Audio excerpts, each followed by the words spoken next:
Bellaire. I'm David Bloomquist along with Mike Anthony. He's going to be on the sidelines giving us reports in the Bear Bechtel.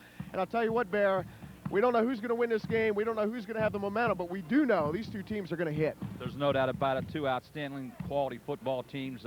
Bellaire looks to run the football and pass it. Edison will stay more on the ground. Two of the more respected coaches in the Valley. Greg Bain from Edison, Coach Magistro from Bellaire. Mike, you know Bellaire up top, Air Magistro.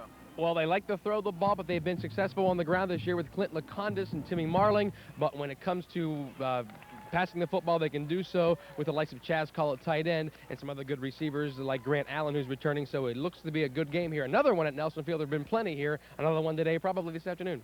Bear, looking at Edison, you got a team who can throw the ball, but pretty much you might see a steamroller out here today at Nelson Field. Yeah, in 2 games, Mike Abdalla's been 7 or 8 from the passing lanes. But look for Edison to keep the ball on the ground.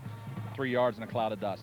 Okay, like I said, should be a great game. One of these guys is going to go down, but for right now, it's 2 unbeatens. Edison taking on Bellaire at Nelson Field. We'll be right back with the kickoff. Are you ready for some high school football? Here we go. Here we go. Here we go. Here we go. Here we go. Here we go. Here we go. We get you into the action on News Channel. Here we go. Here we go. Here we go. News Channel 7, your best seat for high school sports. Here we go. I'm on my way to another state of mind. Join us. I wasn't ready. Okay. Your best seat for high school sports. Nah. I'm on my way to another state of mind. I'm on my way to another state of mind. Here we go. This afternoon's clash between the Edison Wildcats and Bellaire Big Reds is proudly brought to you by Belmont Technical College. Get a degree, get a job. The Health Plan, the healthy choice for the Ohio Valley. Ormet Credit Union and you, sharing the American dream. And Trinity Health System, partners today for a healthier tomorrow.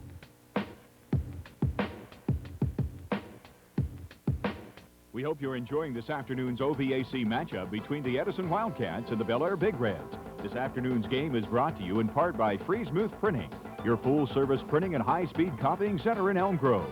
Freesmuth Printing, now open Saturdays 9 a.m. Hey everybody, welcome back to Nelson Field, and like I said earlier, we have a great one for you here today. 2 unbeatens, 2-0 Edison, going at 2-0 Bellaire. David Bloomquist here with the play-by-play. Bear Bechtel next to me with the color, and Mike Anthony on the sidelines with reports. And Bear, like we said in the open, either way you look at it, this should be a very tight game, and at the utmost, a hard-hitting game. Well, these are 2 programs that are noted for their hard hitting. Any team coached by Greg Bain is going to go after the football, and Bellaire's had a history down through the years of being a hard-nosed football team. There's the kickoff. This thing is underway. Edison set to receive. They take it down on about their 5-yard line. Benoski with the return. Yeah, actually, no return. Yeah, that's an unfortunate break there. He slipped to the turf, and looks like the ball is going to be marked down real close to their goal line. I'll tell you, a tough break here for Edison, the early going. Nice kickoff by the Big Reds. Edison starting deep in their own territory. Take a look at the starting lineup for the Wildcats. Mike Abdallah, quarterback. Billy Leak, running tailback, fullback. Buck Benoski. Then you have Miller, Noble, and Pytash at wide receiver. Line. Mahalik, Carry On, Potter-Jack, Crow, and Fellows up front. A very big line for Edison. They're going to have to get the job done here today. Edison's first play, a little mix-up in the backfield, and they're not going to get too many. Well, we already discussed one of the big keys today, Dave, is going to be, can the Edison offensive line control the line of scrimmage? If they can do that, Edison's going to be very successful today. If they cannot, could be a different story. Leak on the carry. Chaz Call with the tackle. It's going to bring up 2nd down and 9.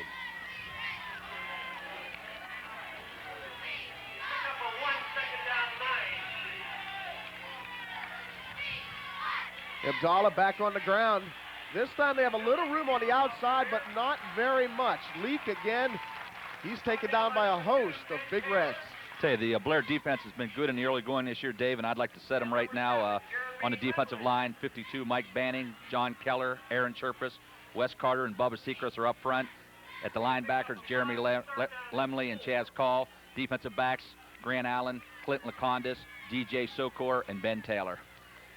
Lake picked up 5. It's going to bring up a 3rd down and 4. And one of the stalwarts on that defense there, Bear, is Bubba, back from last year's great Bubba team. Sechrest will do it on the line. And in the backfield, look for number 2, Ben Taylor. He'll be all over the field. 3rd down and 4. Edison going right up the gut.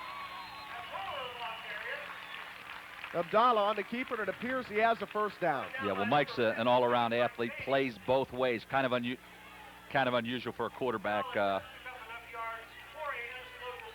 Take a look at Abdallah right there. He picks up the 1st down as he gets the play call.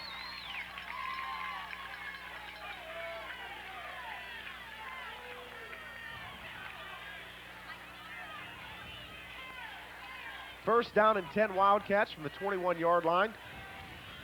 Abdallah rolling out. He's going to keep it. He's met by Ben Taylor. He's going to pick up a couple. Yeah, as we talked, Ben is just an all-around good athlete. Wherever you see the football today, Dave, you'll see Mr. Taylor in the immediate area. Hey, right now let's check in with our Mike Anthony. He's down on the sidelines, and he should have an injury report for us. Mike, what do you have for us injury-wise? Well, just one injury on the Bellaire side who will not play today is their fullback, Mr. Brooks. He will be out of the ballgame, not even dressed. But they will, Mark Boner told me to look for Mr. Ben Taylor to play some fullback and to be everywhere. He was sort of smiling when he said that, so look for Ben Taylor to be in the offensive scheme today. On the Edison side of the football, one of the remaining linemen, Jeremy Grimm, is out with a busted hand. He'll be back next week for Oakland. And one of the wide receivers, J.R. Hall, number 22, is out. He won't be in today's ball game. He'll return next week for the Oakland game as well. So a couple of key players on the Edison side and just one on Bellaire side. We'll check it in a little bit. Come back to you guys. Okay, Mike, thank you very much. We'll check in with you a little bit later. 3rd down and 4 now for Edison. Abdallah rolling out. He's got an open receiver, and he connects. Driven out of bounds. Corey Miller on the reception. Another 1st down, Edison. So they're really, Coach Bain's crew doing what they had to do out here, setting the tempo, picking up 1st downs. They started deep in their own territory. Now it seems like they've got it rolling a little bit. Well, Coach Bain's going to do what the defense permits him. That's only the 9th pass of the season by Edison. They have completed 8 of them, Dave. Pretty impressive. He was wide open out there in the flat. DJ Sokor on the tackle. So 1st down and 10 from the Edison 42. High formation. Abdallah's going to give it. Bellaire defense answers the call that time, though. I'll tell you what, Jeremy Lemley, they're in a hurry.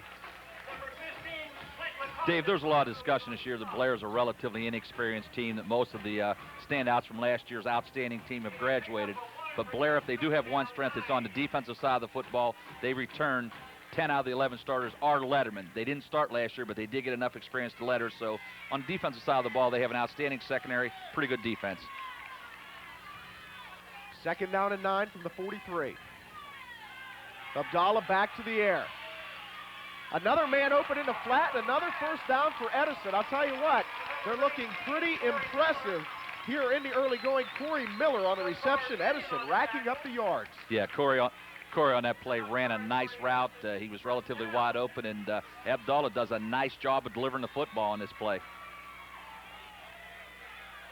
This kind of attack seems like it's suited for Abdallah. He moves very well, rolling out, stay away from the pressure, finding an open man. And I asked Coach Bain beforehand, are we going to see Air Bain here today? And he said, no, you're going to see more like Ground Patton, but I guess he lied to me. Yeah, I think he had a couple of wrinkles up his sleeve.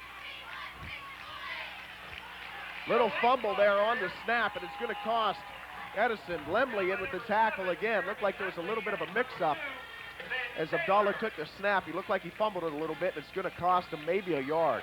I tell you, Blaire's doing a great job of pursuing the football, Dave, on every running play. There's 3 and 4 tacklers, and they seem to be led by Mr. Jeremy Lemley right now. He's doing a nice job of pursuing the football. He's having a big game so far from his linebacker position. They had a chance at the pregame there to check out. I'll tell you, Mike Abdallah, he's only 6 foot tall, but he's a pretty sturdy-looking fella for a quarterback, Dave, and looks like so far in the early going, he's done an outstanding job for the Edison Wildcats. Well, I believe this is his 3rd year starting, so he has a lot of composure and experience back there, and obviously it's paying off. I tell you, things are really looking up in Edison. This is the first time they've ever started out 2-0. Of course, they're a relatively new school. It's only their 4th year of existence, but a lot of optimism in the Wildcat camp. They did lose the yard. 2nd down 11. Abdallah going up top, and that's going to be picked off. picked off by DJ Sokor, actually. Sokor with the interception, and they just went to the well one too many times there, Bear. Well, the coaching staff from Bellaire tells me that DJ may be the quickest Big Red. He can really put him down and go, so he was beaten a little bit on that play, did a nice job recovering. Big interception. The Bellaire offense is in business. A little too much air under this pass. It looked like the receiver had a step. Pytash out there, but Sokor recovers, and he comes up with a big play. So now Bellaire on offense, and I'll tell you what, we're going to see it right off the bat, but Edison comes in with the sack. Number 86, Brent Noble with the sack for Edison. Flag down on the play, though. Well, we talked about one of the keys from Edison's standpoint. They need to control the line of scrimmage. Conversely, on the Bellaire side of the football, Dave, they need to protect the quarterback. In the first game against St. C, Bellaire had a relatively easy time, but St. Clairsville did get to Ty Masciarelli a few times, so Bellaire is going to need to protect that pocket and keep it safe so Ty can throw the ball downfield. Penalty against Bellaire. They're going to be moving back. Ty Masciarelli, the Bellaire quarterback, didn't have a lot of time. We talked to Bain about Air Bain. You know it's Air Magistra out here. There's no question there. I'll tell you what, this Bellaire program probably throws the ball better than any program right now in the Valley. Well, they have a little different look. It's really tough for opponents to prepare for Bellaire because they've made a commitment to the pass. And going into last year, they said Jose Davis was going to average 300 yards a game passing, which is unbelievable. He did. This year, same mode of attack. They're going to throw the football. Going right back to it. Masciarelli going up top, and this is a floater. Oh, and it's almost picked off. Ben Taylor made an attempt. Dave, I just talked about the commitment Bellaire's made to the pass. How many teams on 2nd and 25 would throw from their own 6-yard line? Not too many, but like you said, Air Magistra, they're going to air it out, and doesn't matter field position. They're going to throw the football. I made a mistake there. That was to Sokor. Incomplete. Masciarelli, your quarterback. Lekanudos, Preston, Taylor, Call, and Allen. Your offense. Look at the line. Keller, McFeely, LaRoche, Sechrest, and Chirpas. Good offense all around. Draw play. Lekanudos, he's going to pick up a couple, but not nearly enough on 3rd and 25. So Bellaire is forced to punt, and Edison looking at some great field position here with 6:52 left to go in the first quarter. Well, Clint Lekanudos was an outstanding secondary man for the Big Reds last year. He stepped in the offensive backfield this year, and last week, great performance, 176 yards against Beaver Local. Taylor back to punt. Leak back for Edison. And Corey Miller, and that's a heck of a punt. Miller's going to fair catch it. Going to take over at the 42-yard line. Nice punt by Ben Taylor. Yeah, that punt was 44 yards in the air, and we've already talked about the Mr. Do-It-All, Ben Taylor. And just one time, Dave, I'd like to say it. Benny Taylor, I think, only made second team last year on most of the postseason All-Star teams, but 7 interceptions last year, 85 tackles, 70 pass receptions. The kid just does it all. Unfortunately, he was overshadowed by some outstanding athletes in Richie Mamie and Mr. Davis and company, but just one of the best football performers in the Ohio Valley. And one of the biggest Division I recruits so far going into Valley, too. A lot of colleges want his services. Here's Leak trying to find some room, and he's not going to find it. Yeah, and on cue, Ben Taylor with the tackle. That worked out perfectly, didn't it? Well, I think you had that planned, I think. He's like Richie Mamie last year. All you got to do is give the offense the football and call Ben Taylor's name because, last year Richie Mamie had like 135 or some ungodly number of tackles. This year, Ben Taylor is going to do the same thing. The coach is putting him back at the free safety, giving the opportunity to roam, and wherever the football goes, he's been instructed to follow. Loss of 2 brings up 2nd down and 12 from the 41-yard line. Abdallah rolling out. He's going to keep it. Takes a nice hit there. Jazz call. Yeah, once again, though, Mr. Taylor lines up 12 yards deep in the secondary, meets the ball carrier about a yard or 2 past scrimmage. But Chaz Call, another outstanding performer from a year ago. He's lining up at tight end, and he's going to do a good job from that middle linebacker position. Abdallah picks up 5, brings up a 3rd down and 7 from the 45-yard line. This is what Coach Bayan wants, though. They want to control the football. They want Bellaire to go 3 downs and out, and they want to keep the ball in their hands. Shorten the game up a little bit, Dave.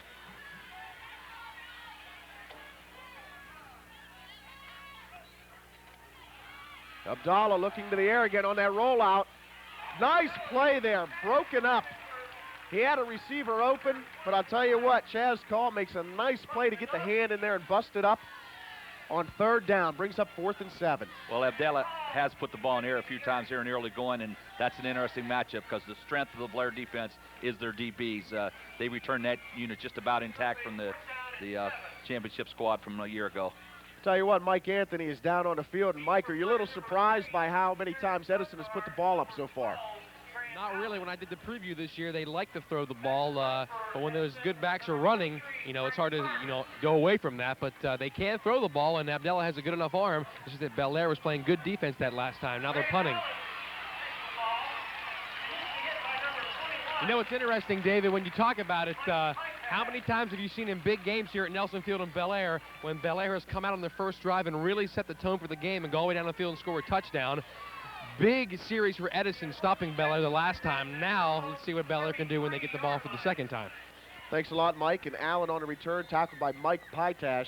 And Mike brings up a good point there. That's one thing we talked about with the coaches earlier, especially Greg Bain and Magistra knew that Edison was going to try to keep the ball out of their hands.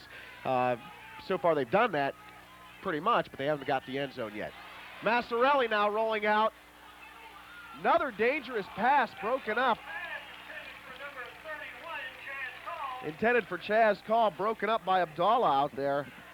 And he hasn't found, you want your quarterback to get in a rhythm early, and he's come out throwing, but he just hasn't been on target yet. Yeah, well, they've gone downfield on some of these passes. That was about a 30-yard attempt there, and I think Bellaire needs to get a little success, get a little few short ones, and get the offense rolling, move the sticks once, because they don't want to go 3 and out every series. Of course, Magistra is a lot smarter than you and I. He could be just trying to stretch that defense and open up the running game here, too. Absolutely. 2nd down and 10 from the 33. Back to the air. This time it's tipped. Going for Chaz Call again, but he couldn't hang on. Masciarelli incomplete. So I believe they've had the ball 7 times now, and they've thrown 6. Haven't completed 1 yet, and that is rare for Bellaire. Brings up 3rd and 10, another passing opportunity. Yeah, but as you referred to, they have stretched the Edison defense. That play was open, just a little bit overthrown. So I think you're entirely correct. Bellaire wants to stretch out the defense. They're going to throw the football. They do it in reverse form. They're going to try to stretch the defense with their passing, open up the running game. Usually every coach will tell you the play before sets up the play after. Pass again. He's got a man open, and he just overthrows Grant Allen. Allen had a step out there on Bill Leake. Yeah, well, Grant's Masciarelli just a little wide. Yeah, Grant's another one of the speed runners. Dave, I think you saw that catch in the St. Clairsville game, 68 yards. That was reminiscent of Steve Young to Jerry Rice. Just a beautiful play. Set the entire tone for that ball game. That was a 3rd and long, if I remember correctly. Leak back for Edison. Taylor back to punt. Let's see if he can get a hold of another one. That last one about brought rain. Not as good as the last one. It's going to go out at about the 32-yard line, I believe. See where the guys in stripes mark it. Yeah, I was correct for once. Right on the nose. How about that? Yeah, First time in my life. Excellent. He kind of shanked that one. It only went for 35 yards. Only. That's still a heck of a punt in high school. Most kickers would take that on any kick.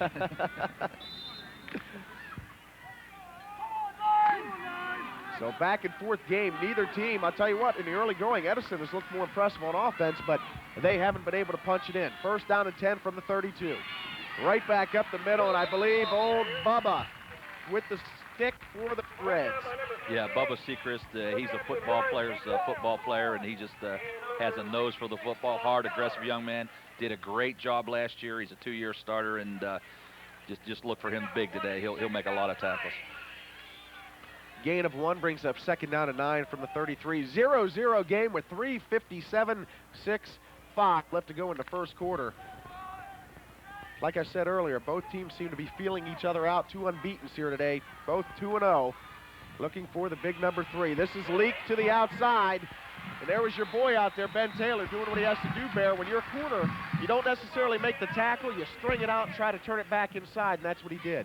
Yeah, we haven't talked a whole lot about Billy Leak, but he's off to an outstanding start in 2 games. He's rambled for 271 yards, and he has been the Edison rushing game.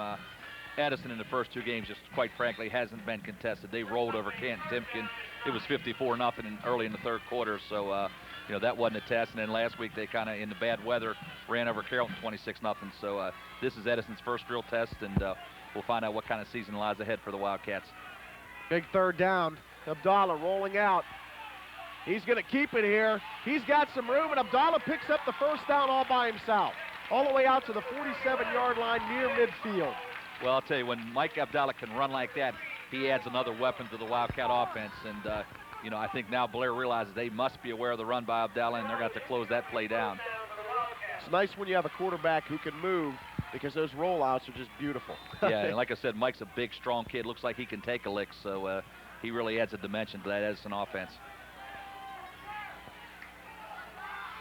First down, Edison from the 46.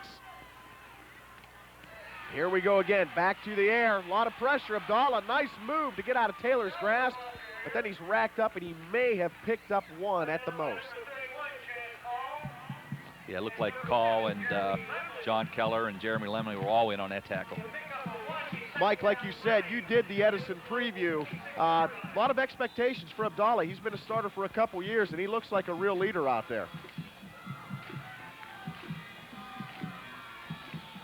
John Ruppella. Mike Abdallah got to play a little bit, but only in certain games, but he can throw the football, and he has a lot of capable receivers. I mentioned J.R. Hall, one of his favorite targets, is out of the game, but he seems to be finding some room to run when the receivers aren't open, though. Thanks a lot, Mike. Abdallah completes a pass. Corey Miller out in the flat. He's going to pick up, I believe, about 3 yards. Going to bring up third down. Well, Coach Mike Haney's calling the plays for the Wildcats, and so far in the early going here, Dave, he's done a great job of mixing the plays, and I think he kind of has that Bellaire defense just a little bit off balance. Brings up third down and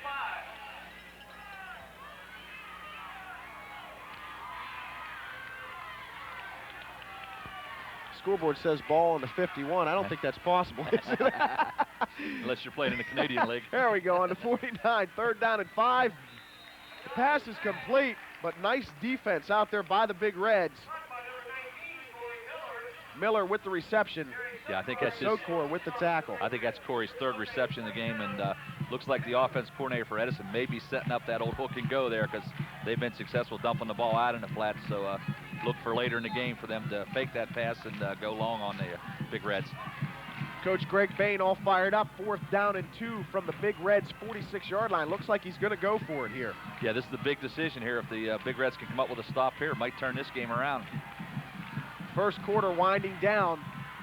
About 40 seconds left. 0-0 game. 4th down and 2 for the Wildcats.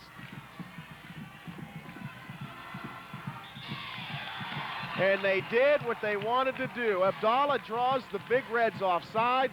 Maybe, maybe not. Hold on a second, Dave. That flag came from the back judge. Usually that's a delay of game. You got it. Oh, my.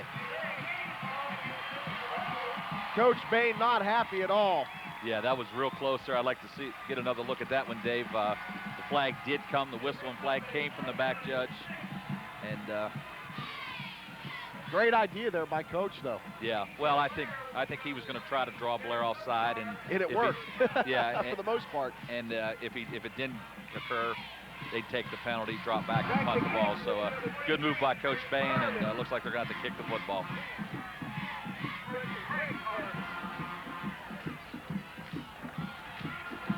Edison just barely gets it away. Fair catch by Grant Allen.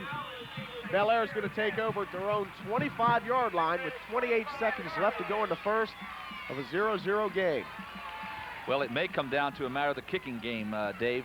So far, Ben Taylor's got 2 pretty good boots off. Edison's come up just a little bit short in that category. So as the game progresses, if it tends to be a taffy pull, Ben Taylor's kicking might be ultra important. Tell you what, there's some former great players from Bellaire walking around. I just saw Scott Woods. You said earlier, Mamie in the crowd. They all come out to watch this Bellaire football. A nice program here. It just has Lekanudos on the carry. He might have got an inch. Yeah, and don't forget my good buddy Dave Chad Magistro. If I didn't mention him, I'd be remiss. That's right. That's right. Of course, he's a former quarterback and the coach's son. But yeah, Saturday afternoon in Bellaire was meant for football. Brings them all out, and I'll tell you, today is perfect football weather. He didn't even get an inch. 2nd down and 10 from the 25.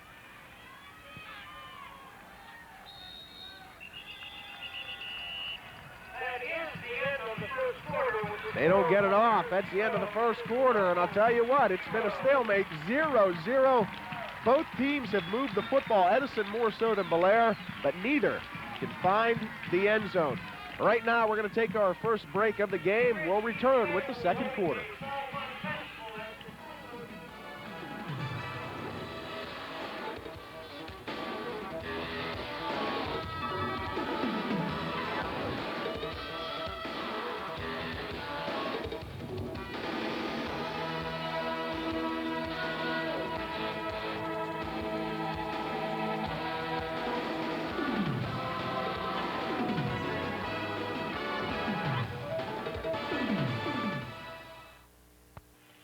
Hey everybody, welcome back to Nelson Field. David Bloomquist here with Bear Bechtel, Mike Anthony. 0-0 game. Edison and Bellaire, both teams undefeated, ready to start the second quarter. And PA announcer was mentioning something about a Twinkie eating contest. I believe Mike Anthony, that's right in his ballpark, isn't it? I'll tell you what, when it comes to eating, that guy's, he's major league.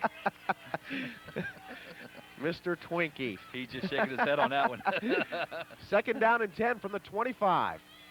Bellaire going to the air. He's got a man open deep, and they hook up. They hook up. Chaz Call with the big reception from Masciarelli. The Big Reds are in business at the 20-yard line of Edison. Yeah, that play went for about 55 yards.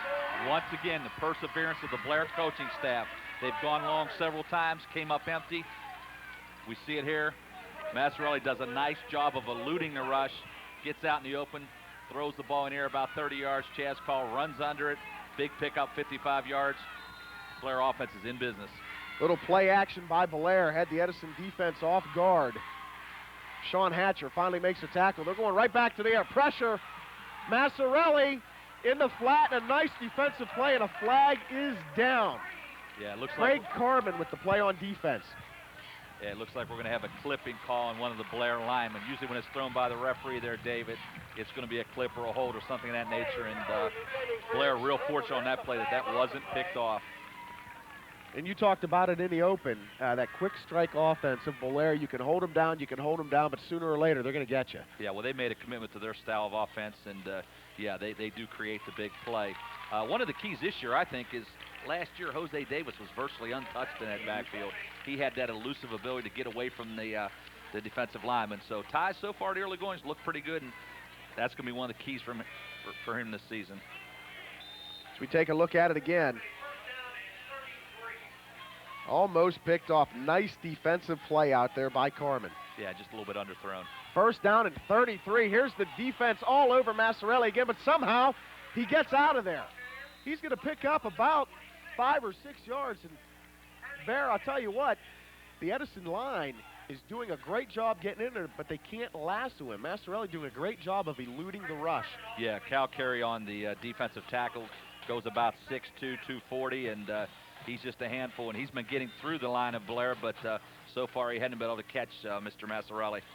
You mentioned Jose Davis, of course, everything last year, but I'll tell you what, Coach Magistro and Bellaire very happy with their quarterback, Ty Masciarelli. He's had 2 very good games, showing great composure out here for a first-year starter, just a junior. Well, they know Ty's a good athlete, did an outstanding job in the secondary, and now he's being called upon to run the offense. And here he goes again. He has Call.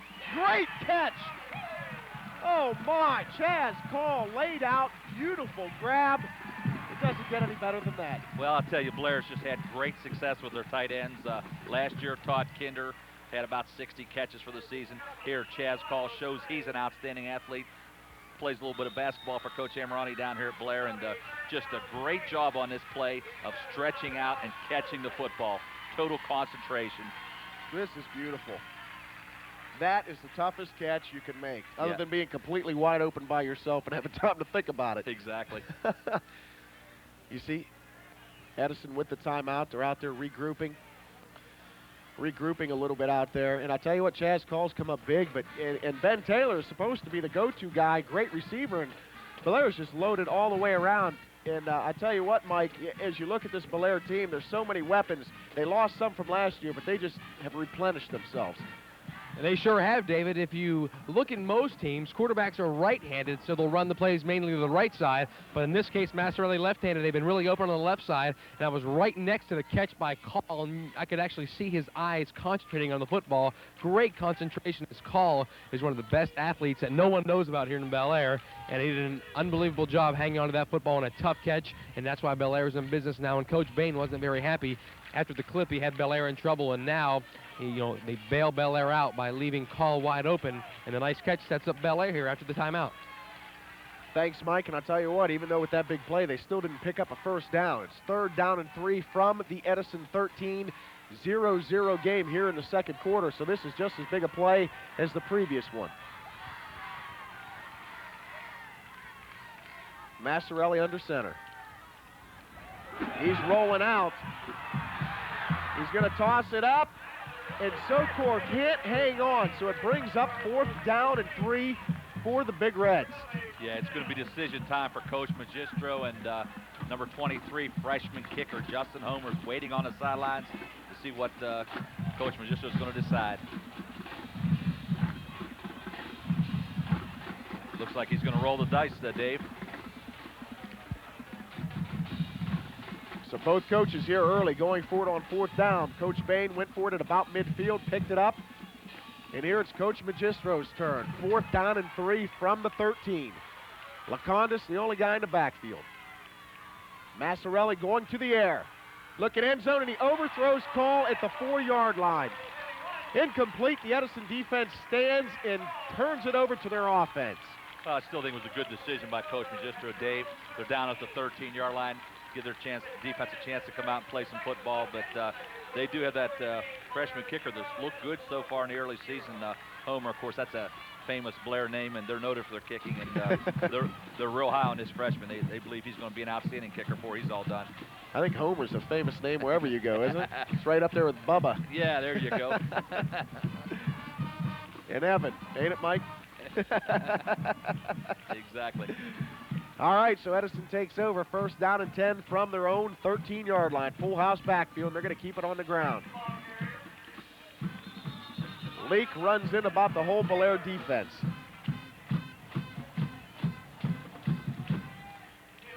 Are you surprised a little bit, Bear, about Bellaire? I mean, we all know they can throw. We all know they would throw, but I didn't think they'd come out throwing, on every down except for 2 so far in this game. Well, quite honestly, I saw them in the first game against St. Clairsville. They had great success with the pass.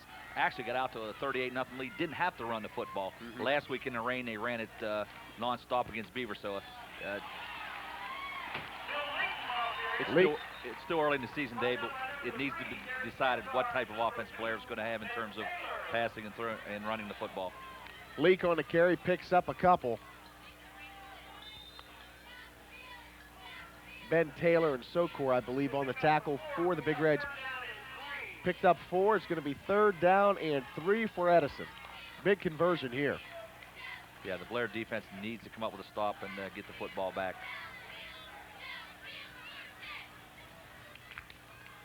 Clock ticking, 9:20 left to go in the half. 0-0 game between 2 2-0 teams. Full house backfield again. Abdallah's going to keep it. And he about got his head taken off out there by Ben Taylor.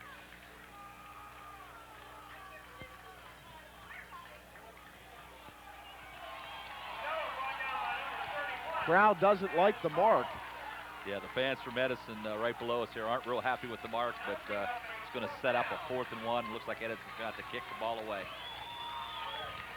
I really expected this to be a close game, but I didn't think it would be such a stalemate early. I was looking for maybe a 14-7, 14-14 game in the first half. So far, 0-0. That's shocking. Yeah, well, I think we're going to see some scoring as the day develops, but in the early going, it has been basically a taffy pull, and be open to see if one team can jump out ahead. Low punt. Taking on the drive, Bellaire. They're in Edison territory at about the 40-yard line. Timmy Marling on the return.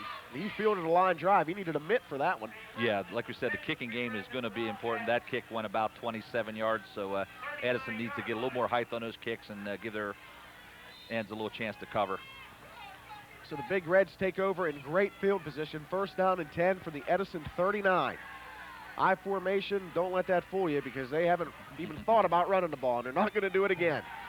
Masciarelli, he's going to keep it. Masciarelli fumbles the football. Edison recovers. He picked up the first down on a great effort, but he couldn't hold on. We take a look at it again, we might be able to see who got the hit for Edison to jar the ball loose. Yeah, that tackle by the defender from Edison created the play. Might have been Jeremy Thomas, number 63. I believe he recovered it. Let's see here. 77 maybe from Edison. Bobby Vahalik. Yeah, it looked like Bobby Vahalik created the play and a nice stick on the play. Edison did a nice job of hustling after the football. Big recovery, and the Wildcats In business. See if they can do something with it now. From their own 24-yard line. They're keeping it on the ground. Leak has a hole. Let's see if Sokor can catch him. It's a foot race, and he will. Leak found daylight, and he ran right for it. Sokor pulls him down deep in Bellaire territory at about the 21 or 26. Well, we said Billy Leak is off to an outstanding start in the 96 season. Had nearly 300 yards rushing in the first two games and picked up a big 55-yard carry on that play, David.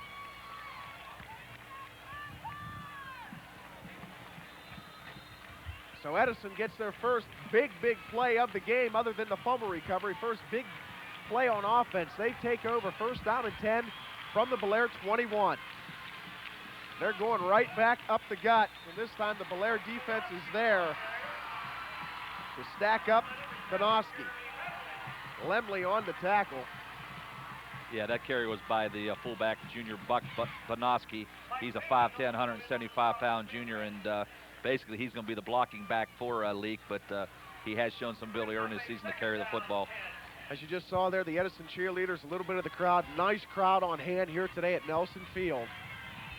And they're seeing a good game early. There's no scoring in this one, but I'll tell you what, we've had some fireworks and we've seen some great defense. Second down and 10 from the 21. Here's Leak. He's going to try to string it out. Lekanudos chases him down. And I'll tell you what, Bear, Mike Anthony did the preview for Edison. And Mike, I know when you were up there at Edison, you talked a lot about Billy Leak. He's not very big, but boy, he gets the job done. Yeah, Bill Leak, a hard-nosed runner. You know, and when he gets his body going north and south, he's very, very positive with his carries. But that's the problem. Bellaire keeps stringing him out like that play there. And we saw in the big 55-yard run when he got going north and south, he picked up some yardage to see if they can't keep going north and south if you're an Edison fan. Third down and 5 from the Bellaire 17. Abdallah's looking air. He feels the pressure. Got a man open in the corner, and he drops the football. Wow, great opportunity there for Edison, but Materkoski couldn't hold on to the pass. And Bear, I'll tell you what, it looks like he had some room in front of him if he holds on. Yeah, their running game has opened up the passing, and we get a look at it here again, Dave. The pass is relatively open. Abdallah delivers the football right in the hands. You got to catch them, David. Yes, you do. We've talked a lot about the Edison team, but their offensive line, Dave, they got a pretty nice sideline. Scott Fellows, 240 pounds. Cal Carry-On, 240. Mark Crow, the big tackle, goes about 260. Bobby Vahalik goes about 220, and the tight end, Brent Noble, 240. So that's a pretty nice high school line, and they've given Bellaire some fits here in the early going. Now, we were talking about the fans here at the stadium, and I see a guy right here next to me, Mr. P.K. Poling, coach from Oak Glen here, and I'll tell you what, he's got a nice program out there. Going through some growing pains this year, lost some people, but Oak Glen got their first big win last night. They've been close in a couple other games. They gave Weir everything they wanted opening day. Yeah, well, PK does an outstanding job, and he's got to be pleased. He knew there was going to be some growing pains this year. Things didn't look real positive, but big win last night over Buckeye Local, and whole lot of the season left to play yet, Dave.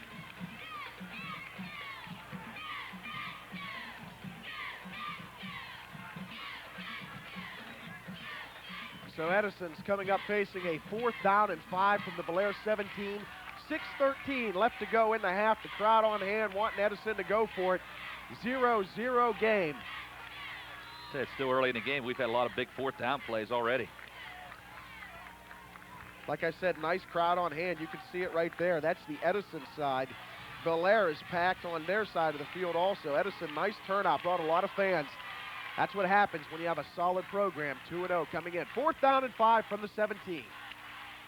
Man in motion. Abdallah going to the corner of the end zone. And it looked like there was a little mix-up. Mike Pytash was the intended receiver. It looked like he tripped or ran into a player. It held him up, and it cost Edison. On 4th down, Bellaire takes over. Yeah, it appeared to me the two Edison receivers may have actually contacted each other a little bit. Heard a little yell from the crowd there, but it appeared the two receivers in crossing on it. They were wide open, but unfortunately the ball goes to the turf. When you run those crossing routes, you hope somebody gets tied up. You just hope it isn't your own guy. Yeah, usually it's the defenders that go to the turf, but on that play, one of the offensive players got bumped around a little bit, I think by his own teammate, and Bellaire takes over. 1st and 10 from their own 17. Masciarelli under center. That's a shocky hands off. Yeah, the Bellaire running game has just been virtually non-existent, and you know, they're going to need to get a little bit on the ground to keep the ball. So far, it's been basically a matter of time of possession. It's been entirely in Edison's favor. Brent Noble, 240-pound senior from Edison with the tackle. Well, Mike Anthony told me before today, he said the player to watch for Edison was Brent Noble. He's a nice size youngster, 6'2", 240, lines up at the tight end and the defensive end position, and he said he is a football player. No gain on the play, brings up 2nd down and 10. Masciarelli traveling by air, middle screen, and he's not going to get much. It went to Lekanudos. But big number 86, that's your man, Yes, Noble. sir. You're right on cue today, Bear. I'll tell you what. We've been real lucky. We just talked about Brent, and like I said, he's like Mr. Taylor. He's around the football, and Brent did a great job of reading out and snuffing that screenplay. Going to bring us a loss of 2. Going to bring up 3rd down and 12 from Bellaire's 15. So if Edison can hold here, they're going to take over in great field position with about 4 minutes left to go in the first half. Zip ball game. 3rd down and 12. Masciarelli going to the air. And he's got Ben Taylor, and Taylor makes the grab, keeps his feet in, and moves the chains. First time he's had a chance to make a reception, and he shows you why he's one of the best in the valley, all hands. Yeah, well, Ben, I think, caught about 70 passes last year, Dave, for, I think, 800 and some yards, and that's just an outstanding performance as a junior. And here we get to take a look at it. Masciarelli does a nice job of delivering the football. The sure-handed Taylor pulls it in, picks up 26 yards, 1st down and 10 for the Big Reds.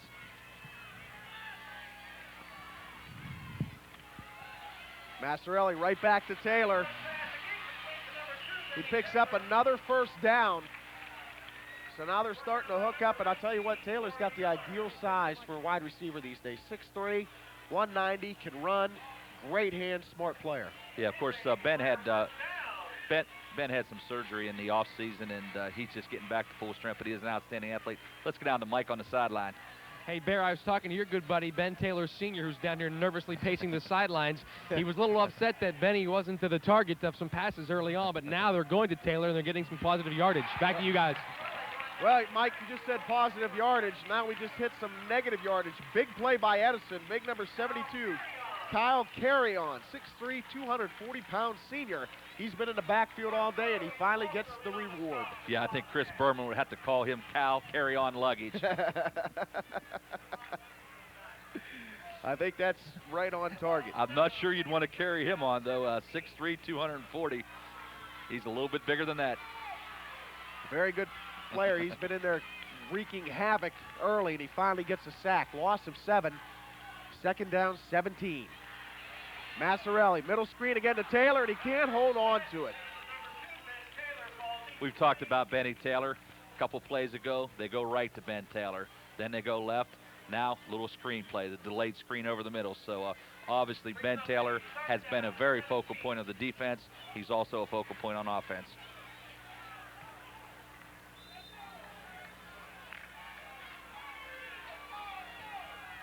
So Bellaire's facing a 3rd down and 17 from their own 39-yard line. 3:45 left to go in the half. No score. Masciarelli under pressure again. He's going deep over the middle, calls out there, and another great catch. Oh, my. I think he used hands, chest, knees, belly button and helmet. Well, Dave, everyone's going to see the catch on the end of the play, but how about the start of that play? Masciarelli did a great job. We'll see it on the replay. The Edison fans wanted him down, but if you watch, he uses the football. His knee does not touch the turf. Great athletic play by the quarterback, delivers the ball. On the other hand, Call tips it, looks like the tip drill, comes down, the ball lays on his lap. He has a reception. So there was great plays at both ends of that play. Unbelievable. Bellaire in business. First down and 10 from the Edison 29. Little reverse. It's Sokor. Sokor's got a lot of room. Abdallah, the only guy that could get him. Touchdown, Bellaire. Dave, did I see my eyes correctly? Was that a wraparound behind the back pass? Mike Anthony, did you get a look at that? Mike's still in shock, I think. Yeah. I tell you what, I think it was, they were going to fake the reverse, and I Yeah. think he either flipped it behind his back Yeah. or it was just like a little shuffle pass almost. If I'm not mistaken, a la basketball play, it looked like, here comes the replay. Here it is. There's the fake. Where's the ball? Faked us out, Yeah. too. He threw that behind his back to DJ Sokor, and we said he's the quickest Big Red. He sprints towards the end zone. Just a great play. Extra point is good. That was Justin Homer on the kick. Homer on the kick, so Bellaire on the board. 7-0 on Edison on really two incredible plays. I mean, Masciarelli keeping himself from touching the knee, completing the pass to Call, which Call used every part of his anatomy to catch, and then a play like that to Sokor, and he had a great move out there on Abdallah. Abdallah had the angle on him. He cut back, finds the end zone. Wow, I'll tell you what, this game is only 7-0, but Yeah. this has been a very good game. Yeah, here we get another look at the touchdown run by Sokor. Let's face it, for 21 minutes, Edison has basically outplayed Bellaire. The quick strike offense. I have to agree. Big Reds lead 7-0. All right, like we said, it's 7-0. I believe Mikey A has something for us down on the field. Mike. Dave, how about the quick strike offense from Bellaire? They had a 3rd and 12 when Masciarelli hit Taylor to gain 19. How about the 3rd and 17 and the great catch by Call? A couple of big plays for this Bellaire offense, and we mentioned it off the air prior to the game that Edison had to contain Bellaire's big plays, and we've seen Call make a couple, and of course Masciarelli has set them all up. 3rd and longs, and they've completed both of them. Back to you guys. Yeah, I'm sure Coach Bay and Dave would like to take the football here in this last 3 minute, 10 seconds, drive it down the field and send a message to Bellaire, because right now Edison's outplayed it, but unfortunately they trail on the scoreboard.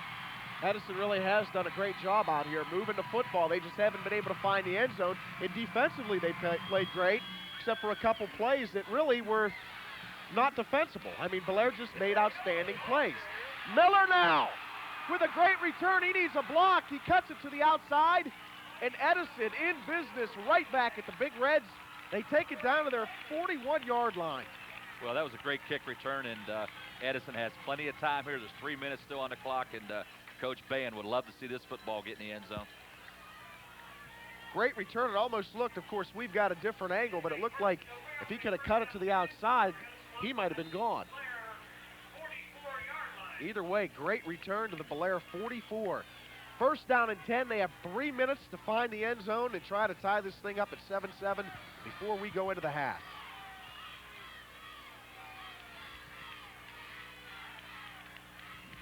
I formation for Edison, man in motion, that's Leak.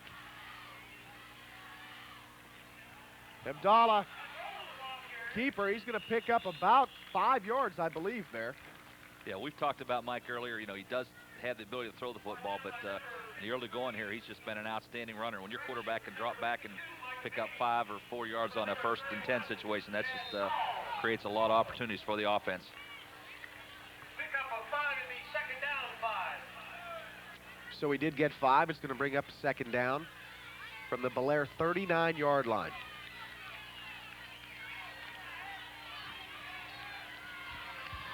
This would be huge for Edison to get into the end zone or on the board right before half. Abdallah's going to pitch it. That's Leak. Leak, I don't think, picked up the first down. I believe he's going to be a yard short. Yeah, that's going to set up a 3rd and short situation, and be interested to see what the play call here with 2:13 and a half, and see what Coach Bain and his offensive coordinator decide on this play.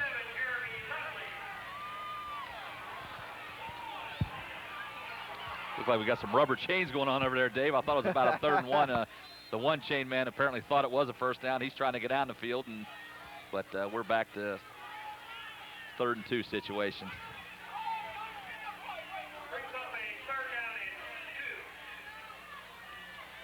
Big conversion here for the Wildcats. They trail 7-0, 2:13 left to go in the half. 3rd down and 2 from the Bellaire 35. They go to Leak, and Leak, second effort, might have gotten him 1, but there's no way he got 2 on that one.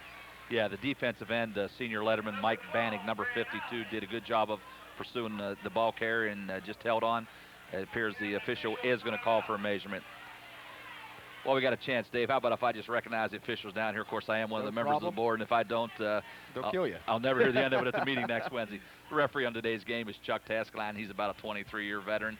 Umpire Bobby Henderson. Working the wings is Nick Armorcheck and Bill Folks, and the back judge is my good friend Doug Costain. And as always, they do a fine job. And like I said on a broadcast a couple weeks ago, I was just getting on them a little bit, but I made sure I let everybody know, it is tough out there, and these guys do one heck of a job. Hey, Dave, I'll be honest, I laughed harder than anybody when you said if the referee had one eye, he'd be a cyclops. Hey, if you don't have a little bit of thick skin, you shouldn't step on the field and strike. There's no doubt about that. But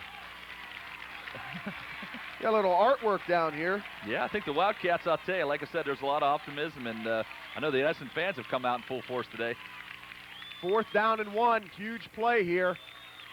Abdallah to Leak, and I believe second effort's going to get it for him.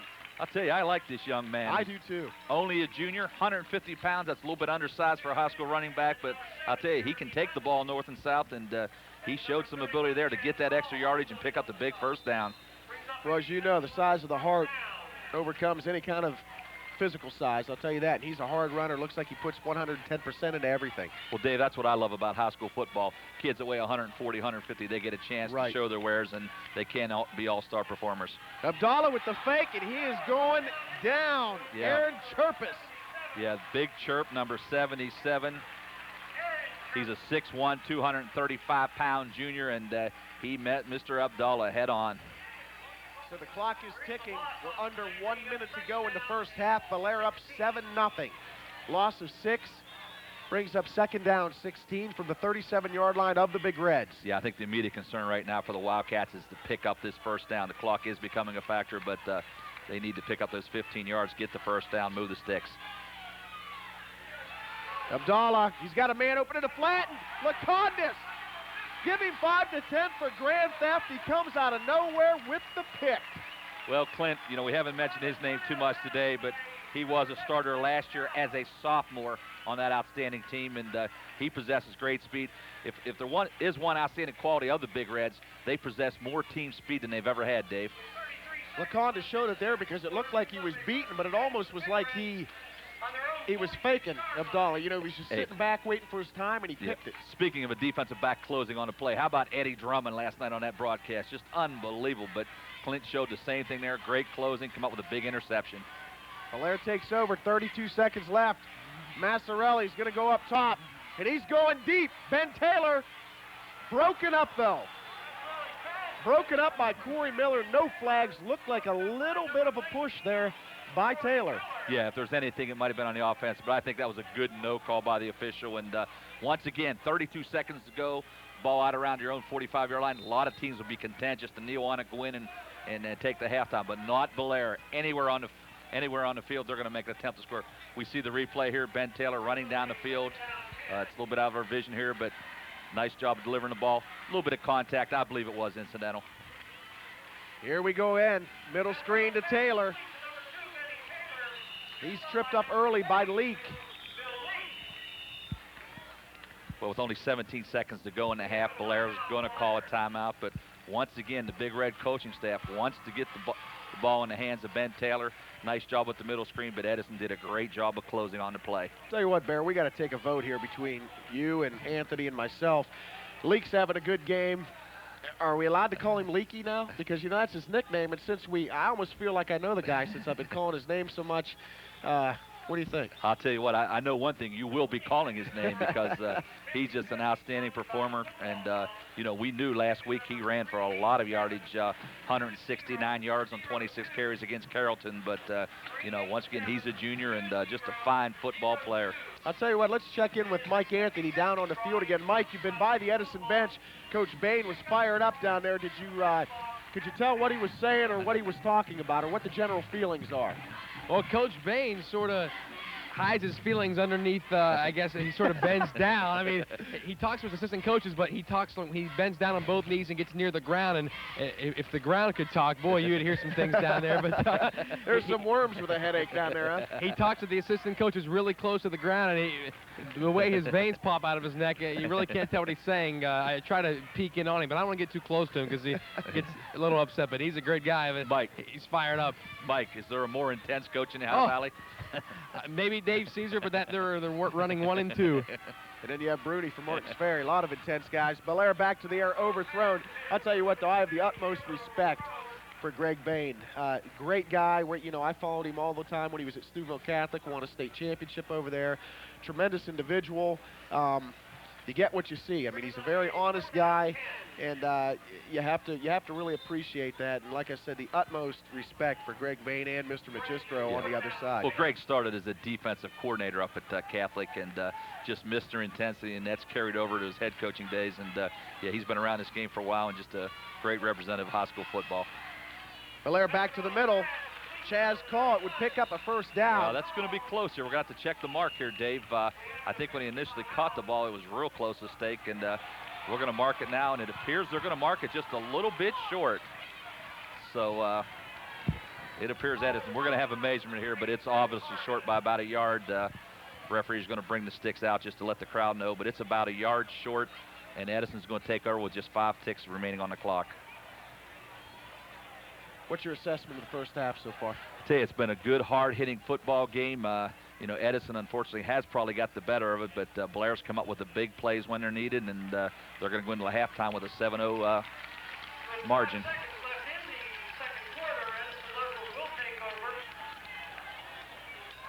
Mike Anthony down there motioning to me. I believe he has something to say. That's a shock, isn't it, Mike? Yeah. Something to say? Go ahead, Mike. Hey, with 5 seconds to go, this half isn't over. We still haven't mentioned the name of Mike Pytash in a long time. He's Edison's main receiver. With 5 seconds to go, we'll see if they try to go up top to Pytash. You never know here. Yeah, it'll be interesting to see if Coach Bain elects to air it out here with just 5 seconds to go. Last play and a half, and he's not going to do it. He stays on the ground, and that's going to finish out the first half. Bonoski, the Buckster on the carry. Your first half is over, and I'll tell you what, Bellaire leads 7-0, but that score really does not tell the tale here. It has been an exciting first half, a lot of big plays, and I'll tell you what, if it's any indication of what's coming up in the second half, I can't wait. But right now we have halftime, and we are going to go to a break. Stay with us.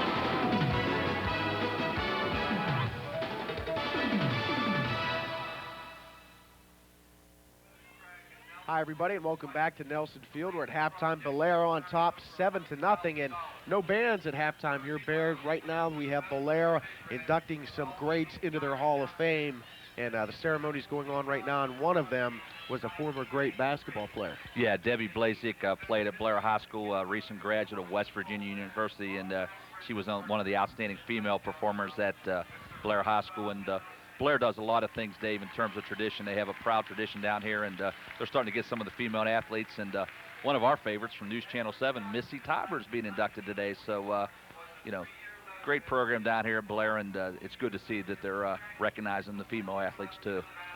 Right now, I think we're going to turn it over to the public address announcer, and hopefully you can hear him while he goes through the ceremony. So, for now, just sit back and take a listen.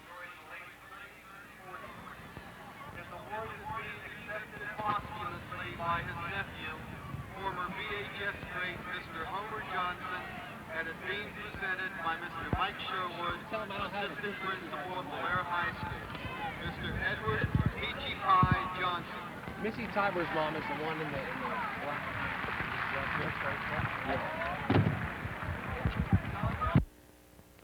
1989, earned 8 letters at BHS, 4 of them coming in track and 3 in football.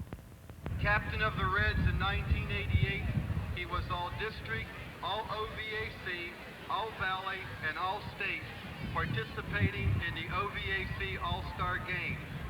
In track, LaRoche was a 2-time OVAC champion in the shot put, qualifying for the state meet his senior year.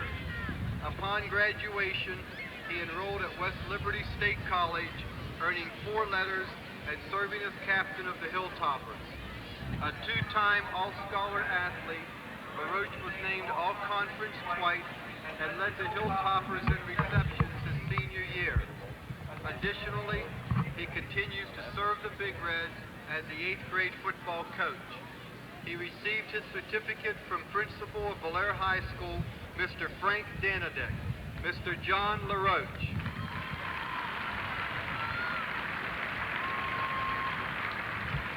Andy Namath, class of 1960, returned to BHS after graduating from Ohio State University. He served the Big Reds as an assistant football coach and initiated the school's first wrestling program. He later became a graduate assistant at OSU in 1968-1969, helping coach the 1968 national champion Buckeyes.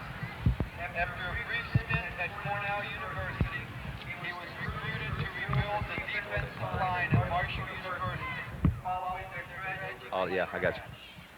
In 1978, he was appointed as principal of South Point High School, being promoted to superintendent in 1990. In 1994, he was promoted to assistant superintendent of Orange County Schools. He had been given his certificate by his sister, Betty Namath Stock. Mr. Andy Namath.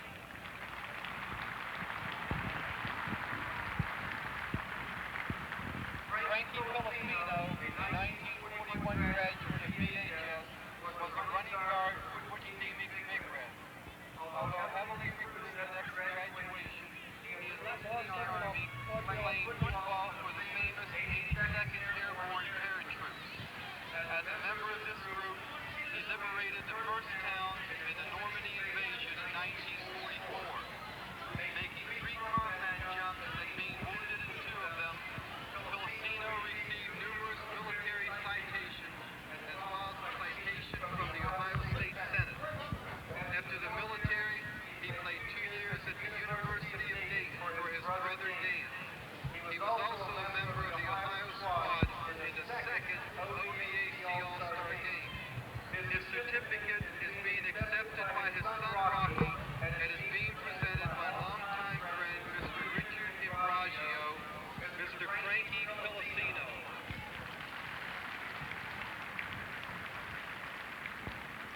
Brian Ramsey, a 1987 graduate, earned 4 letters in track and 3 in football at Bellaire High School. In football, he served as team captain in 1986 and set several school records in kickoffs that still stand today.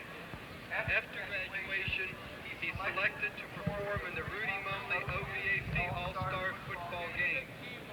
But it was in track that he excelled, setting the school record and the Ohio Valley record in the discus with the throw of 173.7. He made it all the way to the state track meet his senior year, where he ended runner-up. Ramsey played 2 years for the Golden Flashes of Kent State before returning to the Valley. He is receiving his certificate from Assistant Principal of Bellaire High School, Mr. Mike Sherwood. Mr. Brian Ramsey.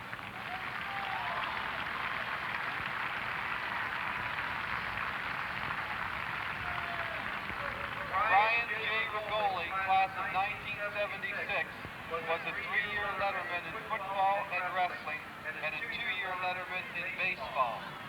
Serving as team captain in both football and wrestling his senior year, as well as being named MVP of the St. John's Games. Rigoli continued his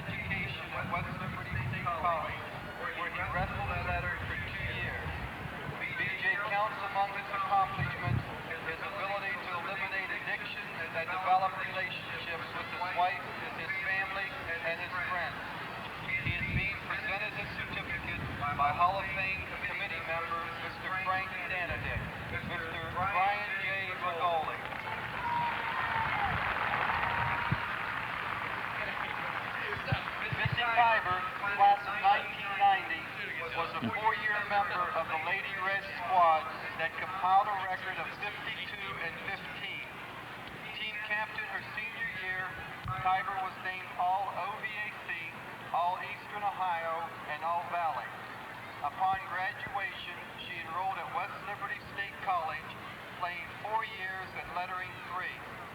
Team captain for her junior and senior years, she was selected all-conference and was the recipient of the WVIAC George Springer Sportsmanship Award. During her senior year, the Lady Hilltoppers set a school record of 18 wins. She was also a Dean's List student during her college career. She currently serves as head volleyball and assistant basketball coach at West Liberty. Since Missy is coaching her volleyball team at a tournament in Westminster, Pennsylvania today, her certificate is being received by her mother, Mrs. Joyce Tiber, and is being presented by Principal of Bellaire High School, Mr. Frank Danaday. Mrs. Tiber.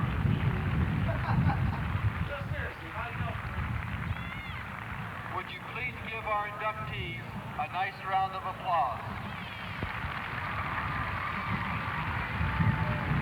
This concludes the 14th annual Hall of Fame Wall of Fame inductions. Congratulations to all those inducted and their families. Ladies and gentlemen, would you please rise for the playing of the Bellaire High School alma mater under the direction of BHS Field Commander Miss Jane Shockey.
Hey everybody, welcome back to Nelson Field. Halftime is over, and I tell you what, we're looking at a great second half. Bellaire on top 7-0.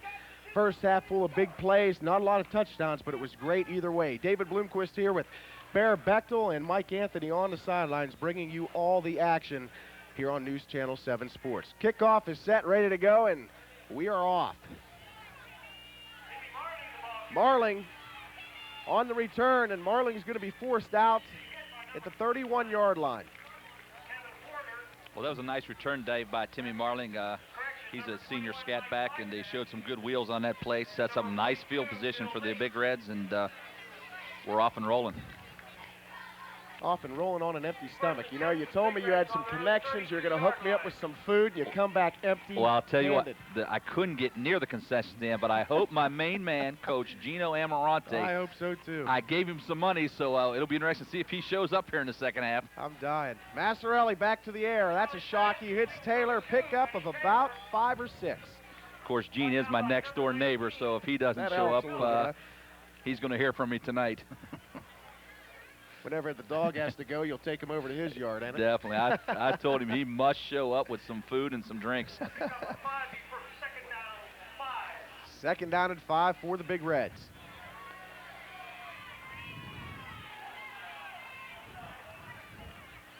Lekanudos on the carry. Going to bring up a third down and about 1 or 2.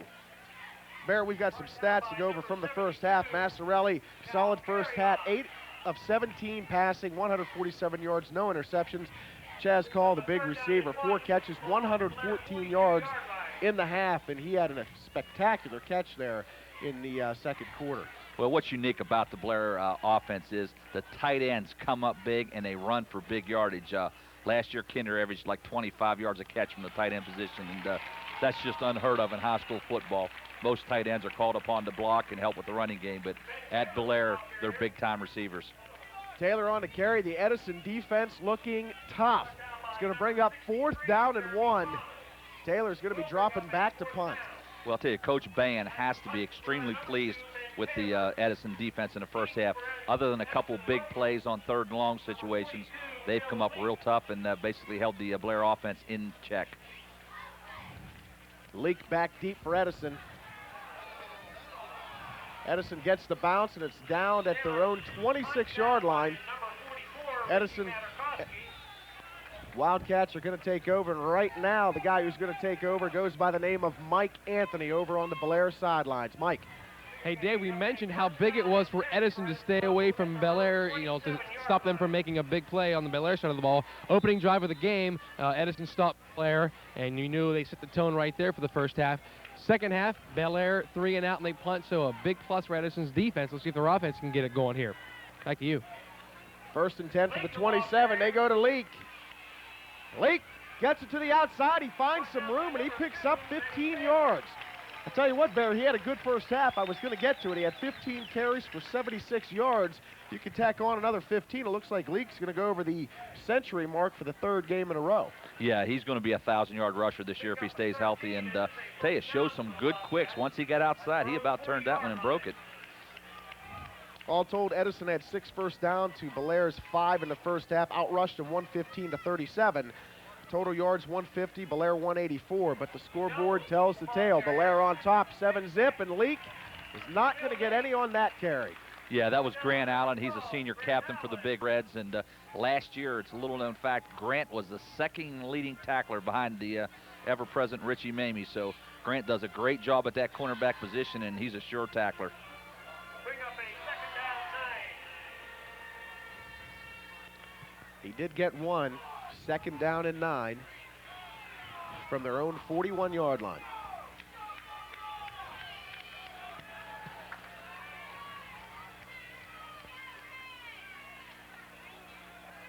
High formation, Abdallah under center.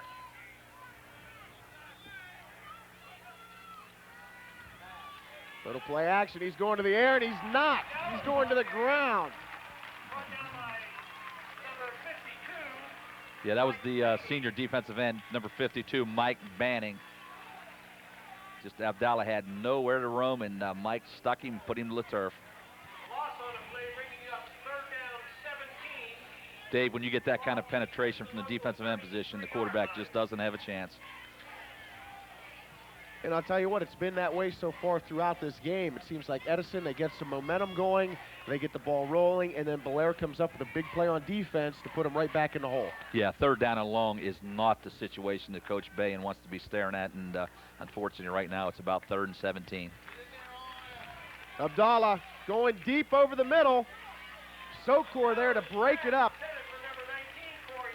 Yeah, Corey Miller wanted a flag, but he's not going to get one. No, Derek did a good job of just playing the football. He waited on the ball to be delivered. He played strictly on the ball, and good play, no call. For player number 44, Richie Materkoski, and number 20, Jimmy Marley. Once again, Dave, it appears Bellaire's going to come up with pretty good field position here. Materkoski and Marling back deep for the Big Reds. Number 23, Craig Carmen. Craig Carmen punting. Gets away a nice punt. Materkoski's going to take it at his own 36, and he's not going to make it out. Well, he might have made it to the 40. So the Big Reds are going to take over in their own field position with a 7-0 lead here in the 3rd quarter. Yeah, that was Craig's best kick of the day. The Wildcats did a great job of covering and limited to Bellaire just about a 3-yard return. Be 1st down and 10 for the Big Reds on their own 39-yard line. First and 10, Big Reds. What are the odds of them throwing a pass here? About 95%, I would say, Dave. Hey, we better play the lottery. Look out! Here come the Wildcats, and he's going down. Initial pressure by big number 75, Mark Crow, and then a couple of his cronies get in there on the act for the sack. Yeah, one thing I like is Coach Bain elected to send a linebacker on that play. Ernie Shannon, the senior linebacker, was one of the fellows that put the pressure on, and it looks like Coach Bain's going to go after the Bellaire quarterback. He's not content to sit back and let Bellaire throw the football. 6'1" defensive end Jeremy Thomas also in there, a senior for the Wildcats. Brings up a 2nd down and 13 from the 37. Here comes the pressure again. That middle screen doesn't work this time. Masciarelli taking a beating back there. Edison in the backfield nonstop. That time, Charles Wagner. 6'1", 225 pounds, and he leveled Masciarelli. Well, Edison's done an excellent job throughout the game of putting heavy pressure on Masciarelli. The big plays that did occur in the first half, Masciarelli created those plays. If you remember on the one where he touched the ball to the turf and kept his balance, he was under heavy pressure, and that was a big play. So Masciarelli's created a few plays, but Edison's had excellent defensive pressure throughout the game. He's put on the Houdini act back there a couple times, and that's the only thing that saved him. Let's see if he can do it again. Masciarelli to the air. Oh, and Ben Taylor almost comes up with an incredible grab, but he couldn't hang on to it, providing the defense. Corey Miller out there, so the Big Reds are going to be forced to punt. Once again, big-time pressure by the Edison Wildcats. Masciarelli went down, took a big lick, and it'll be interesting to see if he's hurt. Did a great job of delivering the football. Benny Taylor just about comes up with an unbelievable catch, but as he comes to the ground, the ball falls away. But Masciarelli was stuck pretty good on that play, Dave. Be interesting to see how he reacts and comes back from that play. Taylor back to punt. Leak set to return. Boy, Taylor's gotten off some boomers. Fair catch by Leak. Edison will take over at the 31-yard line, 32-yard line. Yeah, those kicks of Taylor's, the last three haven't been the distance of the first one, but they've been nice and high and gives this team a chance to get down and cover, and the receiver had no choice but to call for the fair catch.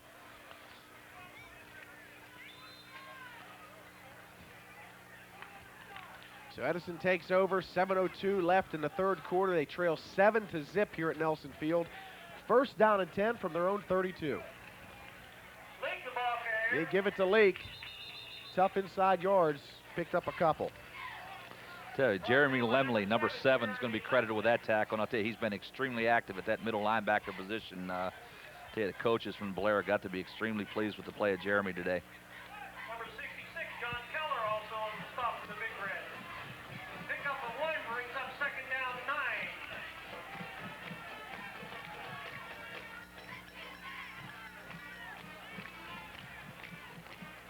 9. Abdallah, he's going to keep this one. Now he goes to the air. He's got an open receiver out there in the flat. He could be gone. Edison, does he have the legs? Ben Taylor giving chase, and Taylor pulls down Miller at the 2. The Wildcats knocking on the door. Can they get in this time is the question. Well, the Wildcats took a play out of the Bellaire playbook. 65 yards, he just about broke it. Credit Benny Taylor was staying with the play. We see Abdallah does a nice job of delivering the ball. There was one missed tackled, and he's just off to the races. Corey Miller's been an outstanding receiver today, and Ben Taylor has a touchdown-saving tackle. Wildcats 1st and 2.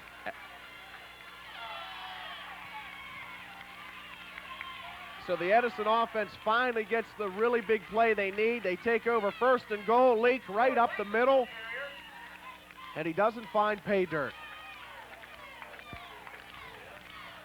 I'll tell you, Corey's been a big-time receiver today. Mr. Miller, that's about his 5th catch of the day, and he showed the ability. Once that tackle was missed, Dave, he was off to the races.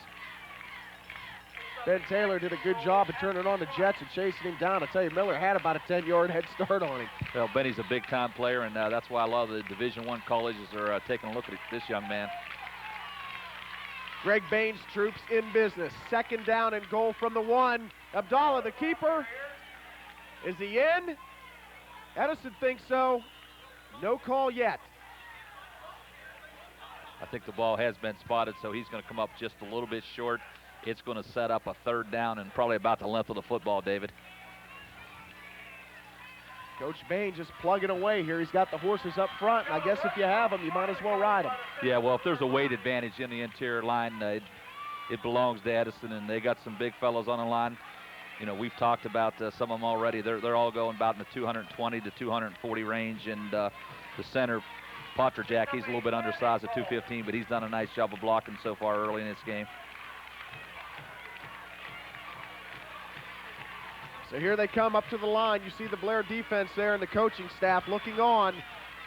Edison, right up there, there's your touchdown. The Wildcats are on the board after nearly 3 quarters of play. Tell you, nothing fancy about that play, David, just good old-fashioned tire football. Coach Bain knows he has a nice offensive line, and just simple. It's just simple, straight on blocking, up the middle. Ball comes loose after the play's over, but the touchdown had already been scored. 7-6, Edison needs this important extra point. I'd like to say who scored that, but I didn't even see a number. It's just I think it was Billy. Jerseys. I think it was Billy Leak, but we didn't get a real good look at that play. Here's the extra point attempt. And that thing squeezed by. I'll tell you what, I don't think you could have slid a piece of paper between the goalpost and that ball right there. Well, it was a little bit ugly, but I'm sure the Wildcats will take it. We have a 7-7 game right now. Let's go down to Mike Anthony, who's on the Bellaire sidelines. Mike. Yes, guys, it was Billy Leak that got in from 1 yard out. Hard to see. I'm standing right here on the goal line. The same vantage point as the officials had, and Leak got in there somehow, those big bodies. He plunged in, and my main man, Brent Noble, with the point after, it just leaked over the goalpost. Great call by Doug Costain, of course, back here. Oh, boy.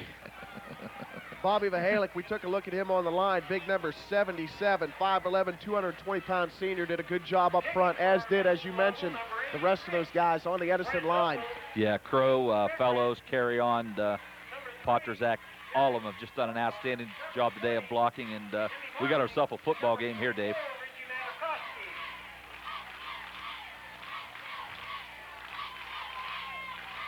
Both teams coming into this game 2-0. Both teams really not given any challenge the first 2 weeks of the season.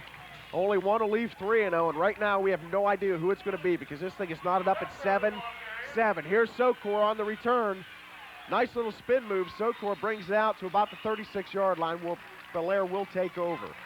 Once again, the Big Reds, outstanding field position. That's the kind of situations offensive coordinators love, when you can have that ball out around your own 35 and start that 1st and 10. So you were right. You know, Masciarelli took that hit, and he is out. I believe this is the super soft. They're very high on this guy also, number 14, Chris Lednick. Yeah, only a sophomore, 6-footer. Yeah, the coaches feel Lednick is a good athlete, but this is a tough situation to put any young sophomore in. Marling on the carry, and he's stacked up by the D. Everybody over there, 99, 25, I'll tell you what, or 89, Hawk, and the rest of his troops over there for the tackle. And let's get back to Lednick a little bit. When I was down here doing the preview, Coach Magistro very high on this quarterback, very good, and he almost felt bad in having Masciarelli and Lednick because they're both very, very good, but that's a good situation to be in also. Definitely, Dave, but he doesn't have the game experience. It'll be interesting to see what plays the coaches call here. Will they elect to keep it on the ground, or are they going to put it in the air? Oh, no doubt about it. 2nd and 9. Here he goes. First pass like a veteran. I'll tell you, he delivered that ball extremely well, and once again, Chaz called. Johnny on the spot, comes up with a big reception, sets up a 3rd down and short. So Masciarelli showed some great poise in there, evading the rush. Let's see what Lednick can do, because now you know they're really going to be coming down. The ears are pinned back, new fresh quarterback in there. Edison's going to be coming full bore. We sure had a lot of poise on his first pass there. Dropped back and threw that like an NFL veteran. 3rd and 1 from the 45. Almost fumbled. Marling stopped. Looked like a little confusion on the handoff, and Bellaire's going to pay the price because they're going to have to punt the ball away. How many times do we see that, Dave? New quarterback, new center, whatever the situation is. Ball handling tends to suffer a little bit, and on that play just wasn't a real good exchange, and never had a chance to pick up the 1st down. Leak back, set to return. Ben Taylor on the punt. He's already gotten off a couple of boomers, including about a 46-yarder. This one straight up. And he gets a nice bounce. Edison's going to take over at about the 20.5. As Mike Anthony would say, that would have been a home run in an elevator shaft. Exactly. That thing was straight up. Good thing a bird wasn't flying overhead. We'd have had another Dave Winfield incident. How big, Bear, was that score for Edison? I mean, you know, for a whole half, you pretty much have your way. You outplay Bellaire a little bit, move up and down the field, but you don't score. Well, I And think finally, it's extremely important because you know, Edison needs confidence, and I think that touchdown right there gave them the confidence that they need. Edison on the ground now, and they're buying up the real estate. Oh my God, I don't think he's going to go down. Buck Benoski shedding tacklers left and right, and he picks up a first down for Edison. Well, as we referred to all day, the Edison running backs are just a little bit undersized. Benoski, he's about a 175-pound junior, but showed a lot of ability to run the football on that play. Greg Bain all fired up on the sidelines, going nuts over here, getting his troops riled up, and Bellaire takes a timeout trying to regroup. You see Coach Magistra over there talking to his team, telling them they've got to get the job done. Masciarelli out with an injury. We don't know if he's going to come back. Maybe Mike Anthony will be able to tell us a little bit more about the injury to Masciarelli. Mike. Well, David, for respect to the coaches, I'm not going to go to the coaches and ask him how, you know, why the quarterback changed. I went to Ty Masciarelli and nudged him and asked him how he was. He said he feels fine. He's been hampered by a illness the last couple of days. He's been really sick, and he's been banged around the last couple possessions. So I guess they're going with Lednick here. Masciarelli standing on the sidelines here. He is not injured, but I don't think he feels 100%, maybe a head cold, or he's been sick all week. So I think he's out because he's sick right now. They're going to go with the young guy. Mike, he took a real big stick on that last series, the last play on third down. So I got a feeling he may be injured. He told me he was fine, but of course all kids will say that when you ask him, but he didn't really tell me emphatically. He just sort of said, yeah, I'm fine. So he's going with Lednick, so we'll see if I can get anything else over here. Back to you guys. Thanks a lot, Mike. Edison's going to take over first down and 10 from the 43 after the big run by Buck. Abdallah keeps it right on the ground, and this time nothing going because Bubba Sechrest is there, and Bubba's all fired up. That talk by Magistro must have hit home. Well, Bubba is one of the team leaders in terms of being vocal and outspoken. Had a chance to work their first game of the year, Bellaire and St. C, and just out on the field. He's a real team leader. Dave, he's going to get him fired up, and if there's anyone that's going to be outspoken on that Bellaire defense, it is Bubba Sechrest. Gain of 2 brings up second down and 8 from the 45. 7-7 ball game here, third quarter. It's been a good one, and down goes Abdallah. Down goes Abdallah. John Keller, King Keller, 6-foot senior, in there in a hurry. I don't even know if he was blocked. Yeah, John virtually went untouched through that offensive line. Great job of pursuing the quarterback. Once again, third down and 13. Tough play call for the Edison staff. Tell you what, high school football more than anything is a game of, hey, our food arrived. All right, fellas. I told you my man Gino would come through. Got some dogs, some ketchup and mustard. Thanks, fellas. I can really enjoy the game now. Fumble. Bellaire saying they have it. We haven't had a ruling from the official And they yet. do. The Big Reds take over. Keller, he had the big sack. He gets in there and gets the fumble recovery. So Edison, big mistake, and Bellaire, can they capitalize on it? Well, you know, any game of this nature, when it is tied, turnovers are going to be the key, and Bellaire has the football here. They need to capitalize on this mistake by the Edison Wildcats. Ball came loose right off the snap, and Mr. Keller right on the spot falls on the pigskin, and Big Reds first and 10 on the 40-yard line. Here we go. Lednick to the air. Lednick, oh, he just overshoots Lekanudos, or Grant Allen. Looks like one of the Edison players is down. Looks to be a cramp.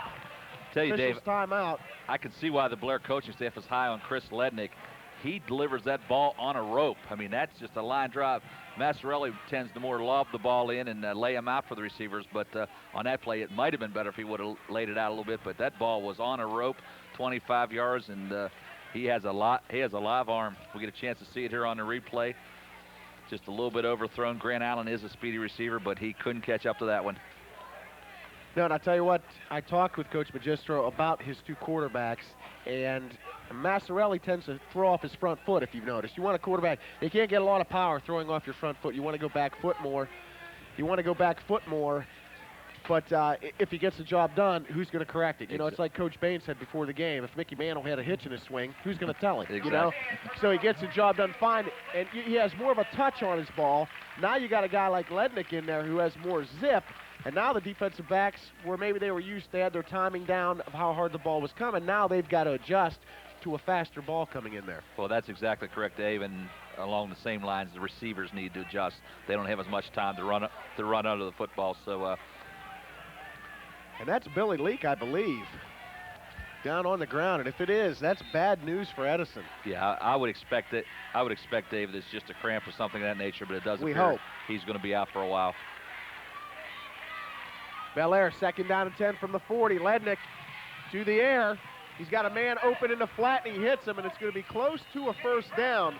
Jimmy Preston with the reception, a junior fullback. Pytash with the tackle. Well, with the injury to the starter Brooks, Jimmy Preston is getting a chance today. That's his first reception, but he's a nice-looking junior for the Big Reds. Hard to do this while you're putting ketchup and mustard on a hot dog, isn't it? Yes, it is, but it's well-deserved, David. Want to thank Coach Amirani, too. Very much so for hooking us up here. Lednick back to the air. He's got some rush. He goes to the middle, and it's caught. Call's going to get into the end zone. He fumbles the football. Edison recovers. Oh, my. Talk about a game of emotions. Chaz Call makes a great catch. Great moves on his way into the end zone. He fumbles the football, and Edison takes over. I'll tell you, that brought the Edison fans off of their seats. Just a great play by Call. He eluded a couple tacklers, and just very unfortunate. He gets down around the goal line, fumbles the football. We get a chance to look at it here. Call does a great job of catching the football, eludes one tackler, nice spin move, doing a great job, advancing toward the goal line, just a super play, avoids two more tackles. And the ball just pops out on his own. Oh, my. I'll tell you what, there's an injury on the field, and I believe that might be Abdallah, the quarterback, which is bad news. Let's go to Mike. Mike? How about some bad news for Edison? Their tailback, Bill Leak, is still being attended to on the sidelines there with a bad leg. I saw some blood and they rubbed ice on it. And now the quarterback, Mike Abdallah, is on the field, and he is clenching his knee. And while they are grabbing it, he is wincing in pain, so it doesn't look good for Mike Abdallah. The backup quarterback here is a good one, and Nate Klein, number 15, who is now coming onto the field.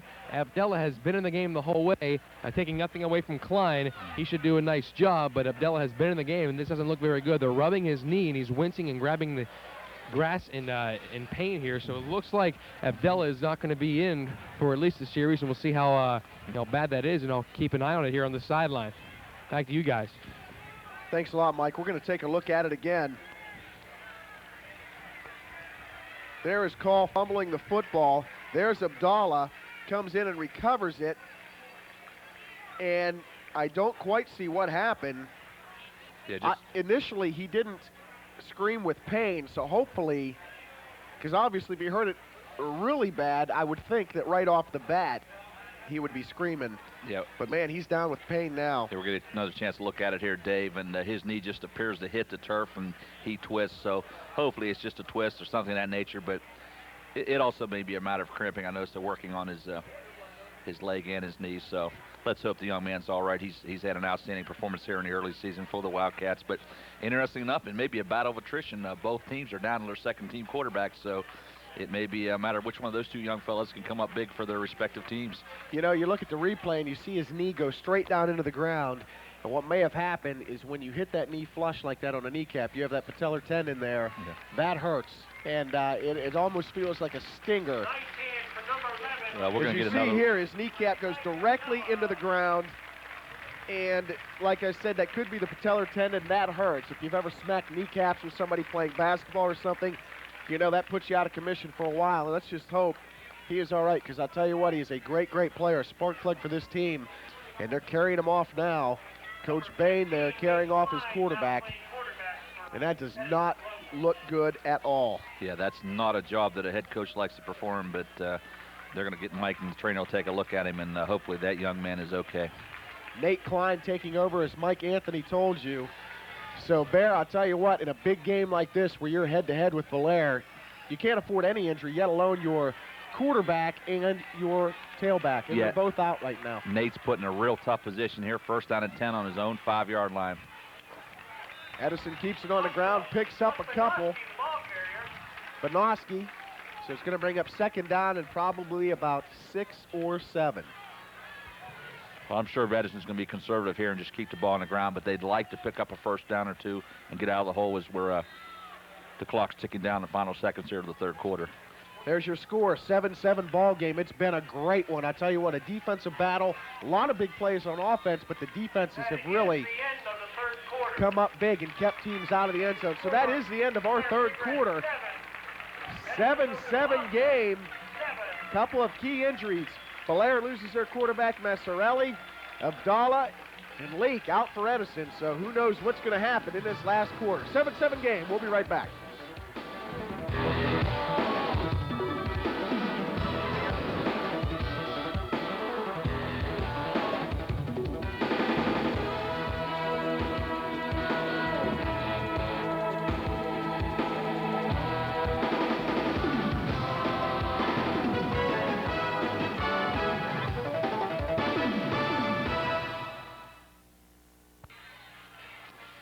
Okay, here we are back for fourth quarter action. It's all knotted at 7-all. Edison has the ball, second down and 5 on their own 10-yard line. And Dave, these are going to be a couple key plays here for the Wildcats early in the fourth quarter. One good thing, Leak is back in there for the Wildcats. He's been their main gun. Here's Buck up the middle. He picks up a first down. Tell you, Banoski's done a nice job. He's not called upon very often, Dave, but he's done a good job of getting the tough short yardage and picks up a big first down here early in the fourth quarter for the Wildcats. I'll tell you what, our Mike Anthony is in the stands now with a guy who was a big player for the Big Reds last year, Rich Mamie. Take it away, Mike. Thank you, Dave. I'm with the all-time leading tackler in Bellaire history, Rich Mamie. Good to see you come back to watch these games on Saturdays. It makes you feel kind of special, doesn't it, here on Saturdays? Oh, yeah, I tell you, it's a lot different sitting up here watching the Big Reds play instead of down on the field. This is like something different for me. What do you think about the game so far? 7-7, it's a good Edison team, and your Big Reds are in a struggle right now, right? They're all right. They're all right. Yeah, they fumbled down here on the 5-yard line. That hurt them a lot, but they're okay. I thought your buddy Chaz Call was going in there. I'll tell you what, Chazzy, he's played a heck of a game so far. I hate to see that to happen to him, but he'll get it back. What's up with Richie Mamie nowadays? I'll tell you what, we got an off week this week, so this is probably the only time I get to see the Big Reds play this year. So we go on to Kentucky next week, so I'm looking forward to that. Great to see you here and root on those Big Reds, buddy. All right, thanks a lot. Hey, best of luck the rest of the college season here. Rich Mamie in the stands, watching his Big Reds. Back to you, David. Thanks a lot, Mike. And there's a sack by the Big Reds. Yeah, that's and it was Mike Banning. Number 52, Mike Banning. I'll tell you, the coaches told me that he was a good run defender, but on that play, he did a great job of pursuing the quarterback. He's a little bit undersized for a defensive end, only 5'8", about 175, but he's a typical Bellaire football player, all business.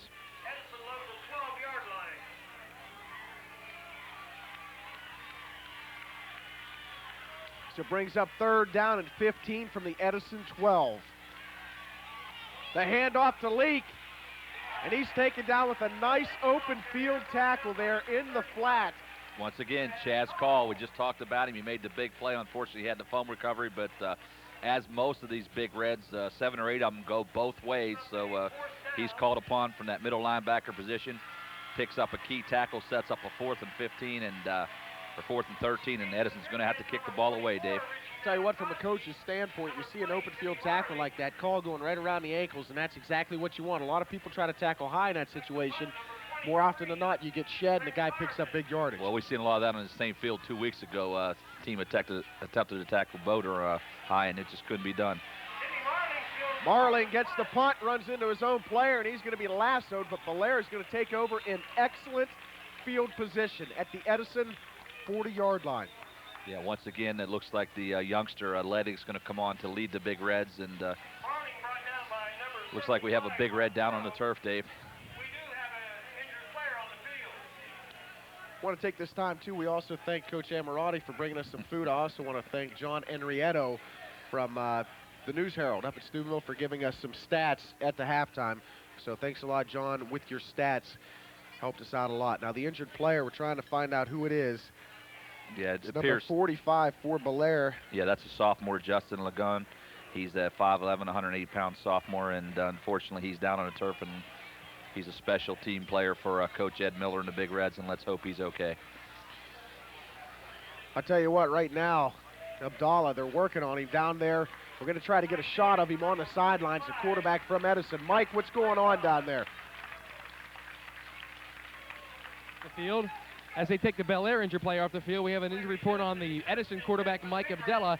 They are taping up his calf right now. I asked if it was a cramp in the calf, and they said no, it looks like an injury. But as you see right now, they are taping it up. Mike's a tough kid. He is wincing in pain here on the bleachers, and he wants to get back in the game badly. It's just a matter if he can or not. He mentioned to me, he asked me how much time was left in the game, and there's about 9 minutes, I told him. And he wants to get back in, but it might not be physically able to. And we'll check his condition and status here momentarily, but they are taping his leg down here on the Edison sideline. Back to you guys. Like to see it being a calf other than a knee, I'll tell you that. Under pressure, and Klein goes down. Yeah, that's Jeremy Thomas, the 6'1" senior for the Wildcats. He did a great job of hog-tying Mr. Lednick and throwing him to turf, and it's going to be a loss of about 9 yards. We get a look at it here. There's been such an interchangeable parts here at quarterback. I'm getting them mixed up. Yeah. Lednick goes down. Lednick just didn't have a chance on that play. Outstanding defensive play by Jeremy Thomas. Second down, 19. Lednick back and under pressure again. Throws low. I think it's ruled incomplete. And I'll tell you what, he took a shot, and Lednick is slow getting up. Yeah, well, man, did he get hit. Well, one thing I noticed about Chris, he is a typical drop-back passer. He gets back, sets both feet in the pocket, and the way this rush has been by the Wildcats, he's going to take some shots. Wagner with the stick, and I tell you what, it looked like he buried shoulder and helmet right in his gut. Lednick paid the price. And I tell you what, you can't put enough of a price on a good hit on a quarterback because it really shakes him up. We'll see how bad it did now. Lednick back under pressure, and big number 72 is there. Kyle Carry-On. Boy, the defensive line of Edison, coach, really doing a great job out there. Well, Cal's a big kid, goes about 240 pounds, but he did a nice job of pursuing Lednick. And once again, we talk about tackling. All you youngsters out there, that's where you need to tackle somebody right around the ankles, and just a classic tackle, and sets up a fourth and real long situation, 24 yards. And Ben Taylor's going to be called upon to kick once again. Leak is back to field the punt. A lot of air under this one. He's just going to let it go. Bellaire gets a good bounce, excellent bounce. And I tell you what, Edison takes over deep in their own territory again at about the 12, I believe. Well, Dave, that's an old coach's axiom. You need to field punts. That one, after it hit the turf, wasn't the greatest of kicks, but they got a nice roll out of it, picked up an additional 10 to 12 yards, and I'm sure Coach Bayan would have loved to see that catch, a fair catch called by the receiver. So once again, you know, there's a lot of axioms in football, and that's one of them. You need to catch the punts, don't let them hit the turf. Especially when they're in the air like that. On the flip side of the coin, if that thing would have been a squibber coming at him bouncing, they'd probably more likely want him to run away from it. Absolutely. Right there, they definitely wanted him to field it. Leak going to try to find the outside, and instead he finds Grant Allen. Yeah, well, Grant is a surefire tackler, and Lemley did a nice job of closing from the middle linebacker position. And tell you got to be impressed today with both teams' defense, but Belaire's come up real big on the defensive side of the football. They're still down there working on Abdallah. Mike Anthony checking him out down there. And I tell you what, I don't know. We hope he gets back in just for the sake of the game and for the sake of him. You hate to see anybody come out, especially in a great game like this. To Edison to the air, and Sokor is over there to say hello. Yeah, that was a nice stick by Derek Sokor. And what makes this defensive secondary so outstanding for Bellaire is they all possess good speed. And you know yourself, Dave, when you have that outstanding speed, you can close on those receivers once they catch the ball a whole lot quicker. And Derek did a great job of meeting receiver immediately after the catch. So it's going to bring up a 3rd down and 9 from the 12-yard line of Edison. Wildcats take a timeout to talk over the strategy. Our score right now is 7-7 with 7:03 left to go in this game. And I'll tell you what, this has really, really been an excellent football game. We thought it would be. I thought coming in there'd be a little more scoring, but either way you look at it, this has been an exciting game, even though it's only 7-7. Well, I think, looking into the season, into preseason, we expected down the road this may be a good game. Bellaire's been a pleasant surprise with their early season. There we get a look at the quarterback, Abdallah, and the sports medicine staff there from Trinity is doing a fine job of trying to get him ready, but the report is that it's been a strained calf injury, and I'm just not sure we're going to see him back in action again today.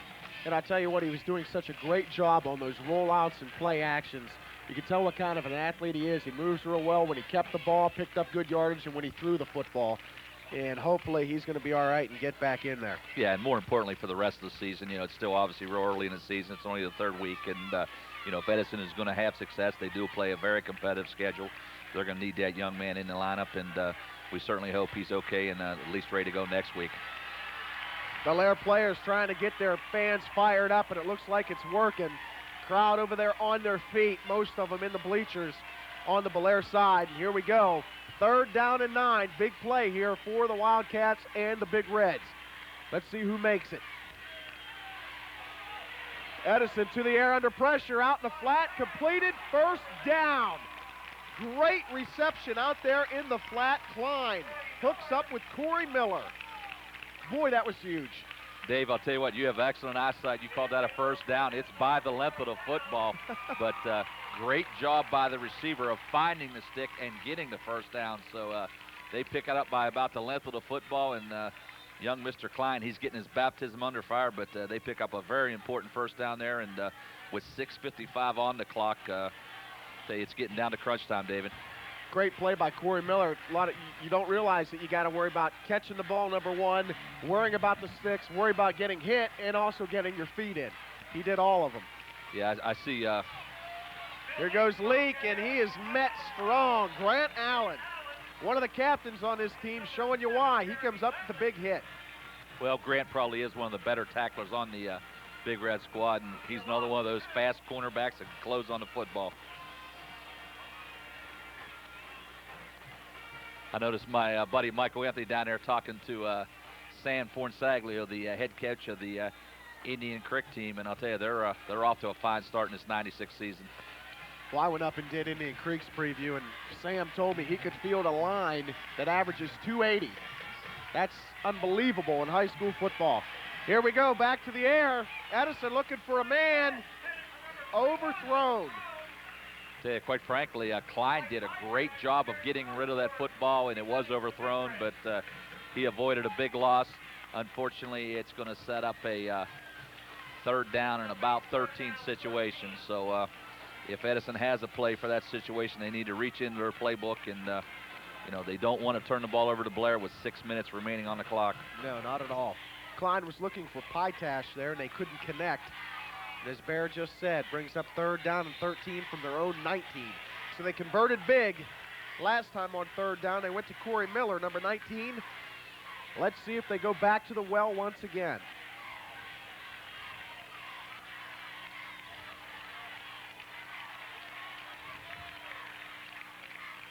Klein under center. He's looking over the middle, and it's almost picked off. And boy, I'll tell you what, Barry, you're the official. I'm not saying anything. It just looked like there was a little premature contact there by Lekanudos. Well, there definitely was a little bit of contact. From our vantage point, it was real hard to see who initiated it, but we'll get a look at it here on the replay.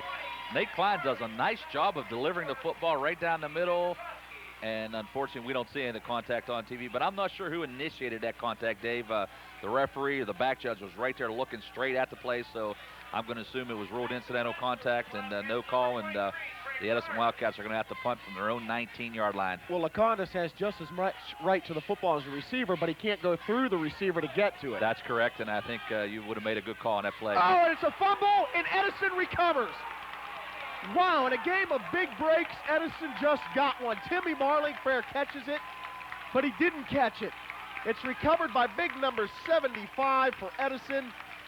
Mark Crow, the Wildcats in business. Well, let's hold the phone for 1 second. We do have a hanky down on the field, and the referee and the umpire are talking right now, and we're going to have to wait for a preliminary signal there. Here's Crow. Bellaire is signaling it's against Edison.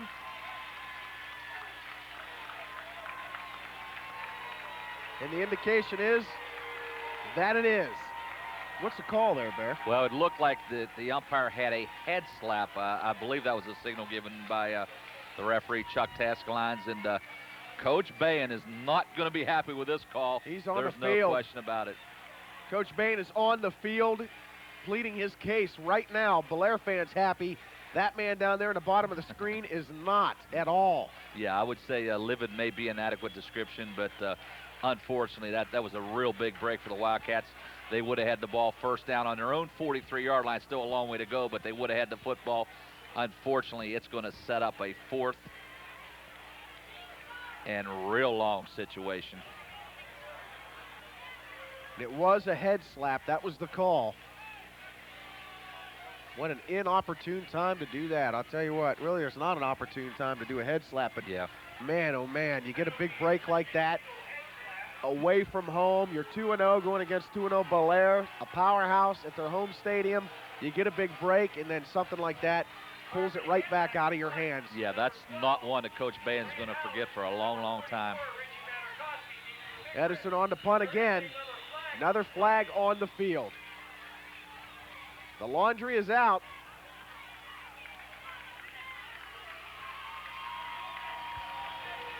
And just to complicate it a little bit more, Edison's going to pick up an illegal motion, going to push them back to their own 4.5-yard line and set up a 4th and 28 situation. We see on the sidelines here, quarterback Mike Abdallah doing a little bit of cutting there, trying to get back, and obviously he may be needed here late in the game, but appears to be running fairly well. Maybe that's a good sign for the Wildcats.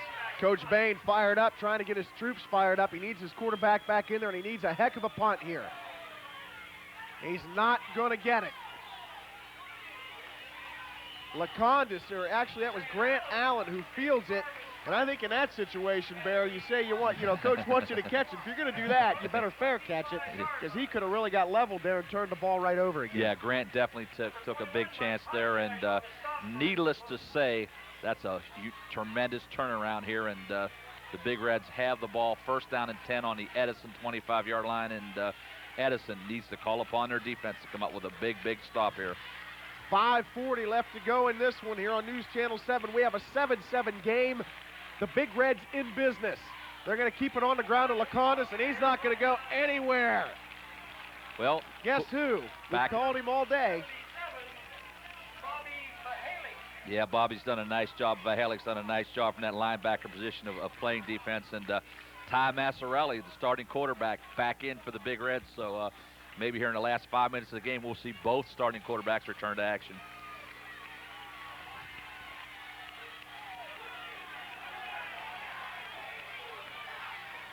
Second down, 13. Masciarelli looking middle, and he has a man. It's Lekanudos. He's going to get back to the original line of scrimmage. 5-yard gain, maybe. Well, once again, we've talked about it's been a day of 3rd down plays. Sets up a 3rd and 5 on the 19, and be interesting what the offensive coordinators for Bellaire, Coach Mark Boner, elects to call on this play. Tackle there by Ernie Shannon of the Wildcats.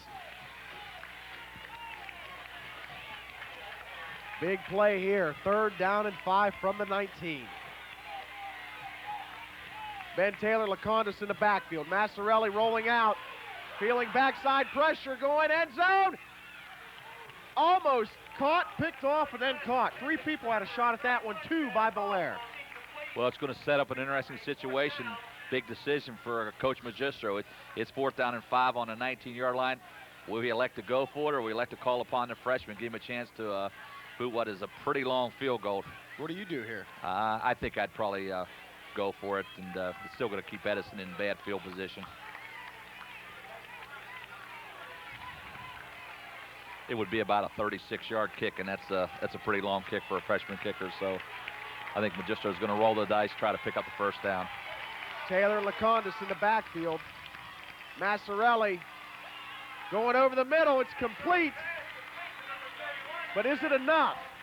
Yeah, it appears the ball is going to be marked at about the 13.5-yard line. They only needed to get to the 15, so Big Reds are going to pick up the first down. First down and 10 on just about the 13-yard line, Dave. Going to bring up first down and 10. Mike Anthony's down there by Coach Greg Bain. Mike, if you can still hear, what's going on? Greg wasn't very happy on the last play, thought there was a hold, but how many times have you seen Bellaire run that little 5-yard hook for a first down? A lot of times, and they went back to their bread and butter and got the first down there. Masciarelli rolling out, backside pressure again, penalty flag down. He goes for the end zone, incomplete, but we have Laundry down again. Well, that's going to be a holding call. Referee Chuck Testlines threw the flag, and anytime that comes out of the referee's position there, Dave, it's going to be a hold, and preliminary signal by Mr. Testline is exactly such, and I would expect Edison's going to take this penalty.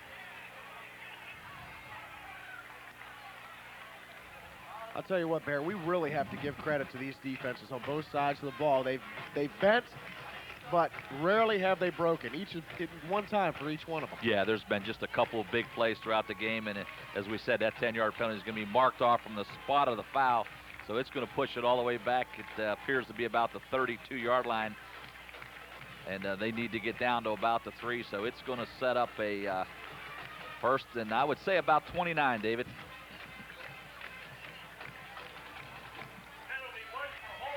Obviously, Coach Magistro wants to get it into the end zone here, but with the clock winding down, 3:48 left in the game, he just wants to get close enough to maybe get an extra or a field goal attempt off. Masciarelli swings it out to Taylor, and no go.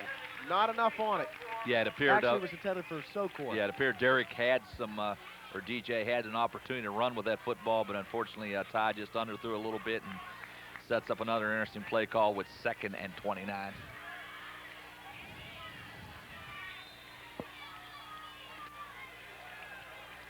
Abdallah still practicing down on the field, trying to get that strained calf back in. You see him there taking snaps, trying to get ready because his Wildcats will more than likely have one last shot. He wants to be in there. Masciarelli back.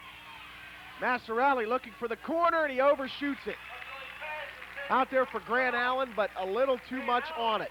I'll tell you, there was nice coverage on that play by the defensive back. Craig Carmen, number 23, did a good job of covering Mr. Allen, and Ty had no choice but to overthrow the football. Take a look at this one again. Masciarelli just a little overthrown, and like you did say, Bear, good coverage there by Edison. Yeah, Carmen got a hand on the ball, just excellent coverage. 3rd and 30 for the Big Reds. They need a big play here. Edison needs the hold. And he's going to go down. Edison with the D, and I tell you what, that defensive line comes through once again. Jeremy Thomas, 6'1", 185-pound senior with the sack, and a Wildcat faithful happy.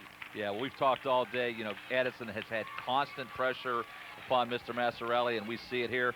Number 63, Jeremy Thomas, just does a great job of closing on the football, and it's going to set up a punting situation for Benny Taylor and the Big Reds. Take a look at Coach Magistro. He has to be frustrated. And I think we're going to have a timeout here by Bellaire. They're set to punt, and some good news for the Edison faithful. Mike Abdallah appears to be ready to re-enter the game, so he appears ready to go back in their spark plug. Nate Klein has played well in his absence, but Abdallah, the leader of this team, and he looks set and ready to go back in. He's going to get a shot with just under 3 minutes left. 2:59. We have a 7-7 game. There's Abdallah getting some water. It looks like he's going to be ready to rock and roll. Well, it won't be much talked about tomorrow, but 2 youngsters today played key roles. Nate Klein, the junior backup quarterback for the Wildcats, and the sophomore, Chris Lednick for the Big Reds. Both of them thrown into the fire. A real big, important ball game here. Both of them had to step in. They're standing cold on the sidelines, Dave, and both of them performed pretty admirably and gave both of their teams a chance to win this football game. So here we go. The Big Reds facing 4th down and 37. They had an excellent opportunity, and they couldn't convert on it. So now they have to punt it away. Leak back for Edison. Taylor on the punt. And this is going to go way out of the end zone. So Edison is going to take over on their own 20, 7-7 game with 2:51 to work with. And Bear shouldn't be any different. I mean, this is the way we wanted this game to end. It's got to come down to the wire. It's been back and forth all game long. This is perfect. Well, this is everything we expected. Just a great football game, and unfortunately, one team's going to lose here today, but it may not be for a while, Dave. We may have a few overtimes. Fine by me. You got to love it. We have to get some more dogs for the overtimes, though. We'll have to have a call out to Coach Emirante down at the concession stand. Just go get to Carlos. 1st and 10 from the 20. Abdallah is in the game, and he's going to throw right off the bat. He has a man, fumbles the football, but out of bounds. Wow, Corey Miller coughs it up, but it doesn't cost the team, and now Miller is hurt. So every one of Edison's big guns has been on the turf here at some point today. Yeah, I think it's going to be a matter of who's left standing at the end of this contest, but Corey appears to be writhing in pain on that play, but big-time fumble. The Big Reds pursued it, but it scored it out of bounds and sets up a 2nd and 8 situation for the Wildcats, and I'm sure Coach Bahan's glad to see Mike Abdallah back in there. He has the ability to throw the ball down the field, and they still have a chance to score here with 2:45 on a stationary clock. I'll tell you what, a game like this definitely builds character. You know, you can't win every game by 40 points. It's the close ones that build your character, and it's also the close, hard-hitting ones like this that also take a lot out of you during a season. I don't know what teams they have to play next week, Bellaire or Edison, but I'll tell you what, they're going to feel the effects of this game for a while. Well, both these teams have very competitive schedules as we head down the stretch, but, I think both coaches knew they'd be tested today, Dave. They knew this was going to be their first real test, and Mike Anthony, what do you have to say about that down there on the sideline? I can't believe that Mike Abdallah is back in the ball game. I saw him down here on the bench, and they were taping him up, and he was grabbing the ground, and he wincing in pain when they were grabbing it. He said he couldn't barely feel his toes. They're saying it's a right strap calf strain, and nothing with the knee, David, but they wrapped it up, and he looks like a mummy on that right side with that knee and ankle taped up, and he could barely even walk on the sidelines, but I think the adrenaline's pumping now, and he's back in there, and he's shaky on it. He's hobbling around, but he's going to give it all he has. He's the senior leader of this team, and he's back out there now. We'll see how it goes from here on in. Back to you guys. Mike, I just want to know if you could fit another body in that jacket. These are our Michelin men jackets for the winter. Michael, that jacket looks like it might fit the Bear. The Stay Puft Marshmallow Man. They buy these in big for Tom Bechtel. We haven't gotten him one yet, but he can wear this one. Yeah. I just thought maybe you'd been lifting or something, Mike. That's all. A little bit, you know. Thanks, buddy. So Corey Miller is up and walking off the field.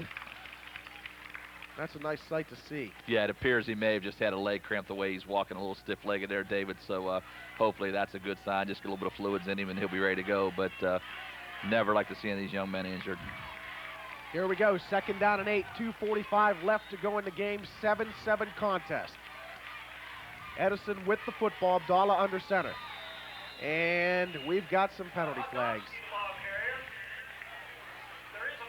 It would appear that one of the offensive linemen moved a little prematurely there, and there's a signal from the referee. One of the linemen did pull out just a little bit earlier, so it's going to set up a 2nd and 13 situation for the Wildcats. Really, for about the first quarter and a half of this game, if I'm remembering correctly, we really didn't see too many flags. And now, the last quarter and a half, we've really been inundated with them. It just seems like they're flying everywhere. Yeah, in the late going here, we have had seen quite a bit more dirty laundry on the field, so to speak, David. Is that, with your experience with it, is that maybe an indication of teams getting tired and worn down? I would think so. Just the I would think so. It tends to happen when you pull out a little early. That's just a matter of being tired and not staying with the snap count. Abdallah to the air. His receiver falls down, and Lekanudos is gone. Touchdown, Bellaire. 2:34 left to go in the game. Abdallah goes up top. Lekanudos makes him pay dearly. Well, we've talked about the strength of the Bellaire defense. It's definitely in their defensive backs. Clint Lekanudos, veteran defensive back, although he's only a junior. He's a 2-year letterman, and We see it here on the replay. Unfortunately for Edison, the receiver fell down.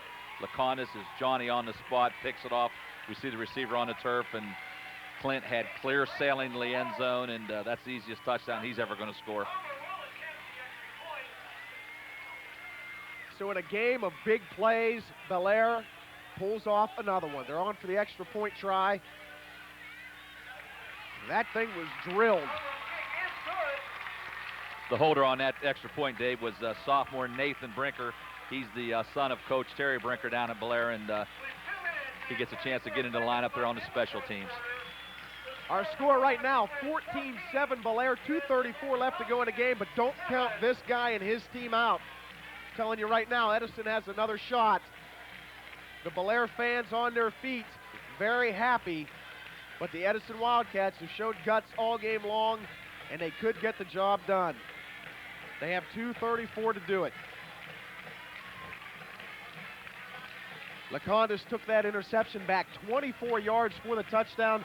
And Bear, we've got a bird's eye view up here. You could see the receiver fall. As soon as Abdallah cocked his arm, you could tell something bad was going to come out of it. Yeah, well, it was great coverage by Clint. He was draped over the receiver, but when the receiver fell down, it was just a matter of completing the catch from a defensive standpoint, and he waltzed into the end zone. But it's going to be real crucial here that Edison gets a return on this kick. Billy Leake's going to go back along with Corey Miller and Buck Bonoski. So one of those three fellows has to get a nice return. And, you know, with Mr. Abdallah's arm, they're never out of this game, but exactly. it's going to change their game plan just a little bit. They're probably got to air it out a little bit, David.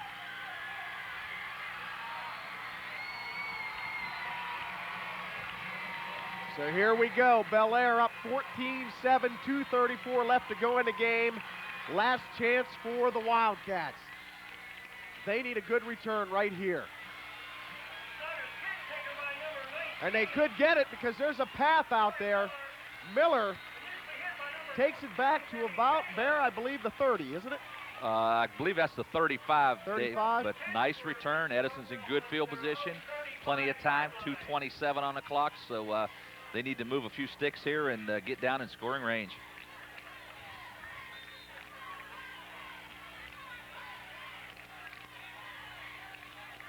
What do you do here, you think? Do you let the horses up front plow you a path and try to run with it, or do you try to throw here? Well, I'll tell you, I think you can still keep the ball on the ground some because Billy Leake's a threat from that tailback position, but they're going to have to mix it up pretty good, and the old 2-minute drill worked the clock a little bit, but Abdel's a senior, and hopefully he'll get him rolling here. Here we go, Abdallah back. He's going to throw to start it off. Looking for a receiver, look out. Bubba Sechrest comes in. He's got the ball, but no indication. I think they might rule Abdallah down, and they are. Yeah, they're going to rule that he was down, but that's a big tackle on the play, and it's going to set up a 2nd and 15 situation. So right now it's going to bring up 2nd down, 15 for the 31. Mike Anthony's down on the sidelines. Mike. David, looks like Abdallah can't even move. He had a lot of time to throw back there, but when he goes pressured, he couldn't run out of there because of that bad calf. And now they make the switch. You see Abdallah coming out and Klein coming in, but Abdallah just can't move back there, and he got nailed and almost lost the ball. Yeah, well, I don't think Mike wanted to come out of the game, but unfortunately he is injured, and he is a competitor, and plenty more games on the schedule. Let's see what young Mr. Klein can do. 2nd down, 15. Klein's going to go back. Uh-oh. Marling almost had another one. Yeah, well, that was Clint Lekanudos. Yeah, that was Clint Lekanudos, number 15, and as we said, he's one of the many speed burners in the defensive backfield for Bellaire. Great job of closing on the football, and if he holds on to that one, that's another easy 6. You could just see him lurking back there like a cat, waiting to jump, and he did, and boy, he just missed that one. Well, from a defensive standpoint, it's always nice to know what the other team's going to do, and in this situation, they're forced into a passing situation. As you can see, Lekanudos laid back about 5 to 10 yards and came up, and the ball went to the turf, but he had a great opportunity for an interception. And in defense of Abdallah on the previous play, he had a lot of time to throw, but the defensive backs of the Big Reds had everybody covered up, so he didn't have anybody to go to. Here we go again. Klein to the air. He's got his tight end. Mike Pytash. Well, right now, Edison's fighting two factors. One, the clock, which they just stopped with their second timeout. So with 1:16 remaining, they've set up a crucial 4th down and appears to be about 5 situation, Dave. So I'm sure Coach Bain wanted a timeout, wants to get a good play call here, but they're fighting not only Bellaire but the clock at this stage of the game. And this is the game right here. We're going to take a look at the pass one more time. Klein had some time, quick drop, hits Pytash. Good play by Bellaire to wrap him up early, though, and it brings up a 4th down and 5 with 1:16 left. Tell you what makes Big Reds, go ahead. I'm sorry, David. That's okay. What makes this Bellaire defense so tough is that all 11 of those fellows are good tacklers. Right. And we see it on that play call, and some of those defensive backs, they close down quickly on the receivers and don't allow you to pick up that all-important extra yardage.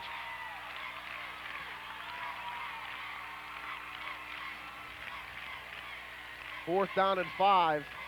And I tell you what, if there's one guy who Edison's going to go to here, it's Noble. Yeah, the big tight guy. end, number 86, Brent Noble. I'll tell you, I'd look for him on this play, Dave, but here it is, Klein dropping back, 4th and 5. He's under pressure. Noble's running out. Noble's open, and he cannot get the first down. Bellaire takes over with 1:05 left to go, and I'll tell you what, Noble was open. yeah, unfortunately, Nate Klein, the junior quarterback, didn't have a chance to deliver the football. He was rolling out.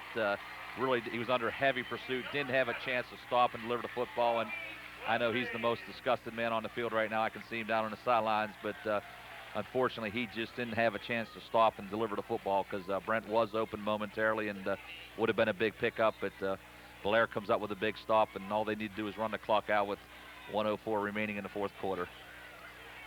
I believe Edison has one timeout left, which is too few. They could be using 3 here and possibly stop the clock, but they're going to have to burn theirs right here. And then that's it for Edison. No timeouts left with 1 minute left to go on the clock, and Bellaire up 14-7.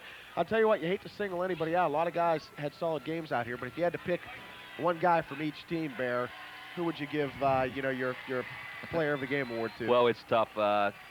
You always like to give the awards out to the guys that make the big plays, and of course Clint Lekanudos, I mean, what bigger play than that interception? So he had an outstanding performance, but like you said, Ben Taylor, Tom Masciarelli, gutty performance today. He was injured, comes back, and so there's a lot of all-stars on the Bellaire side of the field, but Lekanudos made the big play. Chris Call, how about him? We haven't talked about him. Big receptions, and then if he'd have held on that football down there on the goal line, he would have been the star of the day. Right. So, but it's just tough. A lot of outstanding performance on Edison's side of the football. Billy Leak, great performance. Abdallah, gutty performance. So there's just been a lot of great performers. Corey Miller, outstanding receiver. Actually, you'd almost have to give it to the whole D-line of Edison. I mean, all game they wreaked havoc in the Bellaire backfield. Yeah, I think we'd have to talk about the line play for Edison's been outstanding on both sides of the football, but their defensive line in particular. All those gentlemen have just done a great job of pursuing the football. Fellows, Carry On, just Potrajack, all of them just been after the football all day long. So, it's tough to single on anybody. Just a great high school football game. We had the pleasure of doing it here today, Dave, and it's my first chance to work with you, but a whole lot of fun here today, David. Probably hoping it's your last, huh? No. Loved it. I'll tell you what, and really, like I said, the whole Edison defense, if Masciarelli doesn't come up with some incredible plays, Bellaire may not have even gotten on the board other than the Lekanudos interception return. I mean, Masciarelli did some incredible things here today. Yeah, well, as you alluded to earlier, there's been 3 big plays throughout the day, and you take those plays away, and we're sitting here nothing looking at overtime. Right, so, right. It's very unfortunate. We've heard it said many times before. It's very unfortunate someone has to lose today, but Edison just needs to rebound.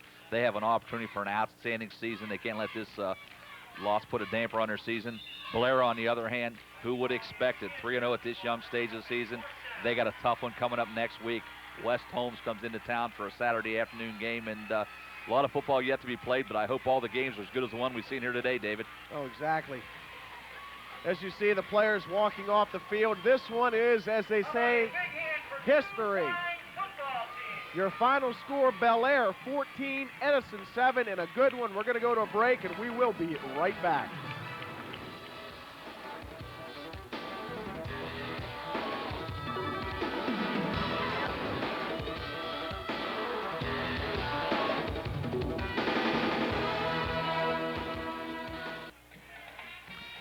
Well, it's all over here. Bellaire huddled in the middle of the field. They go to 3-0 on the year thanks to a 14-7 hard-fought win over Edison, who falls to 2-1 in Bear. Great game.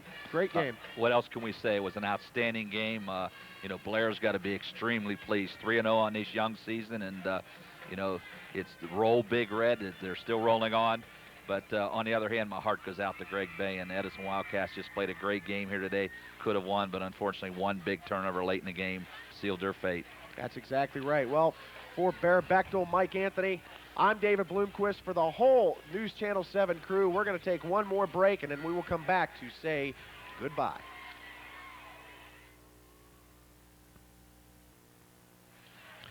Hey everybody, welcome back to Nelson Field in Bellaire. Our final score of the Big Reds improved to 3-0 thanks to a 14-7 win.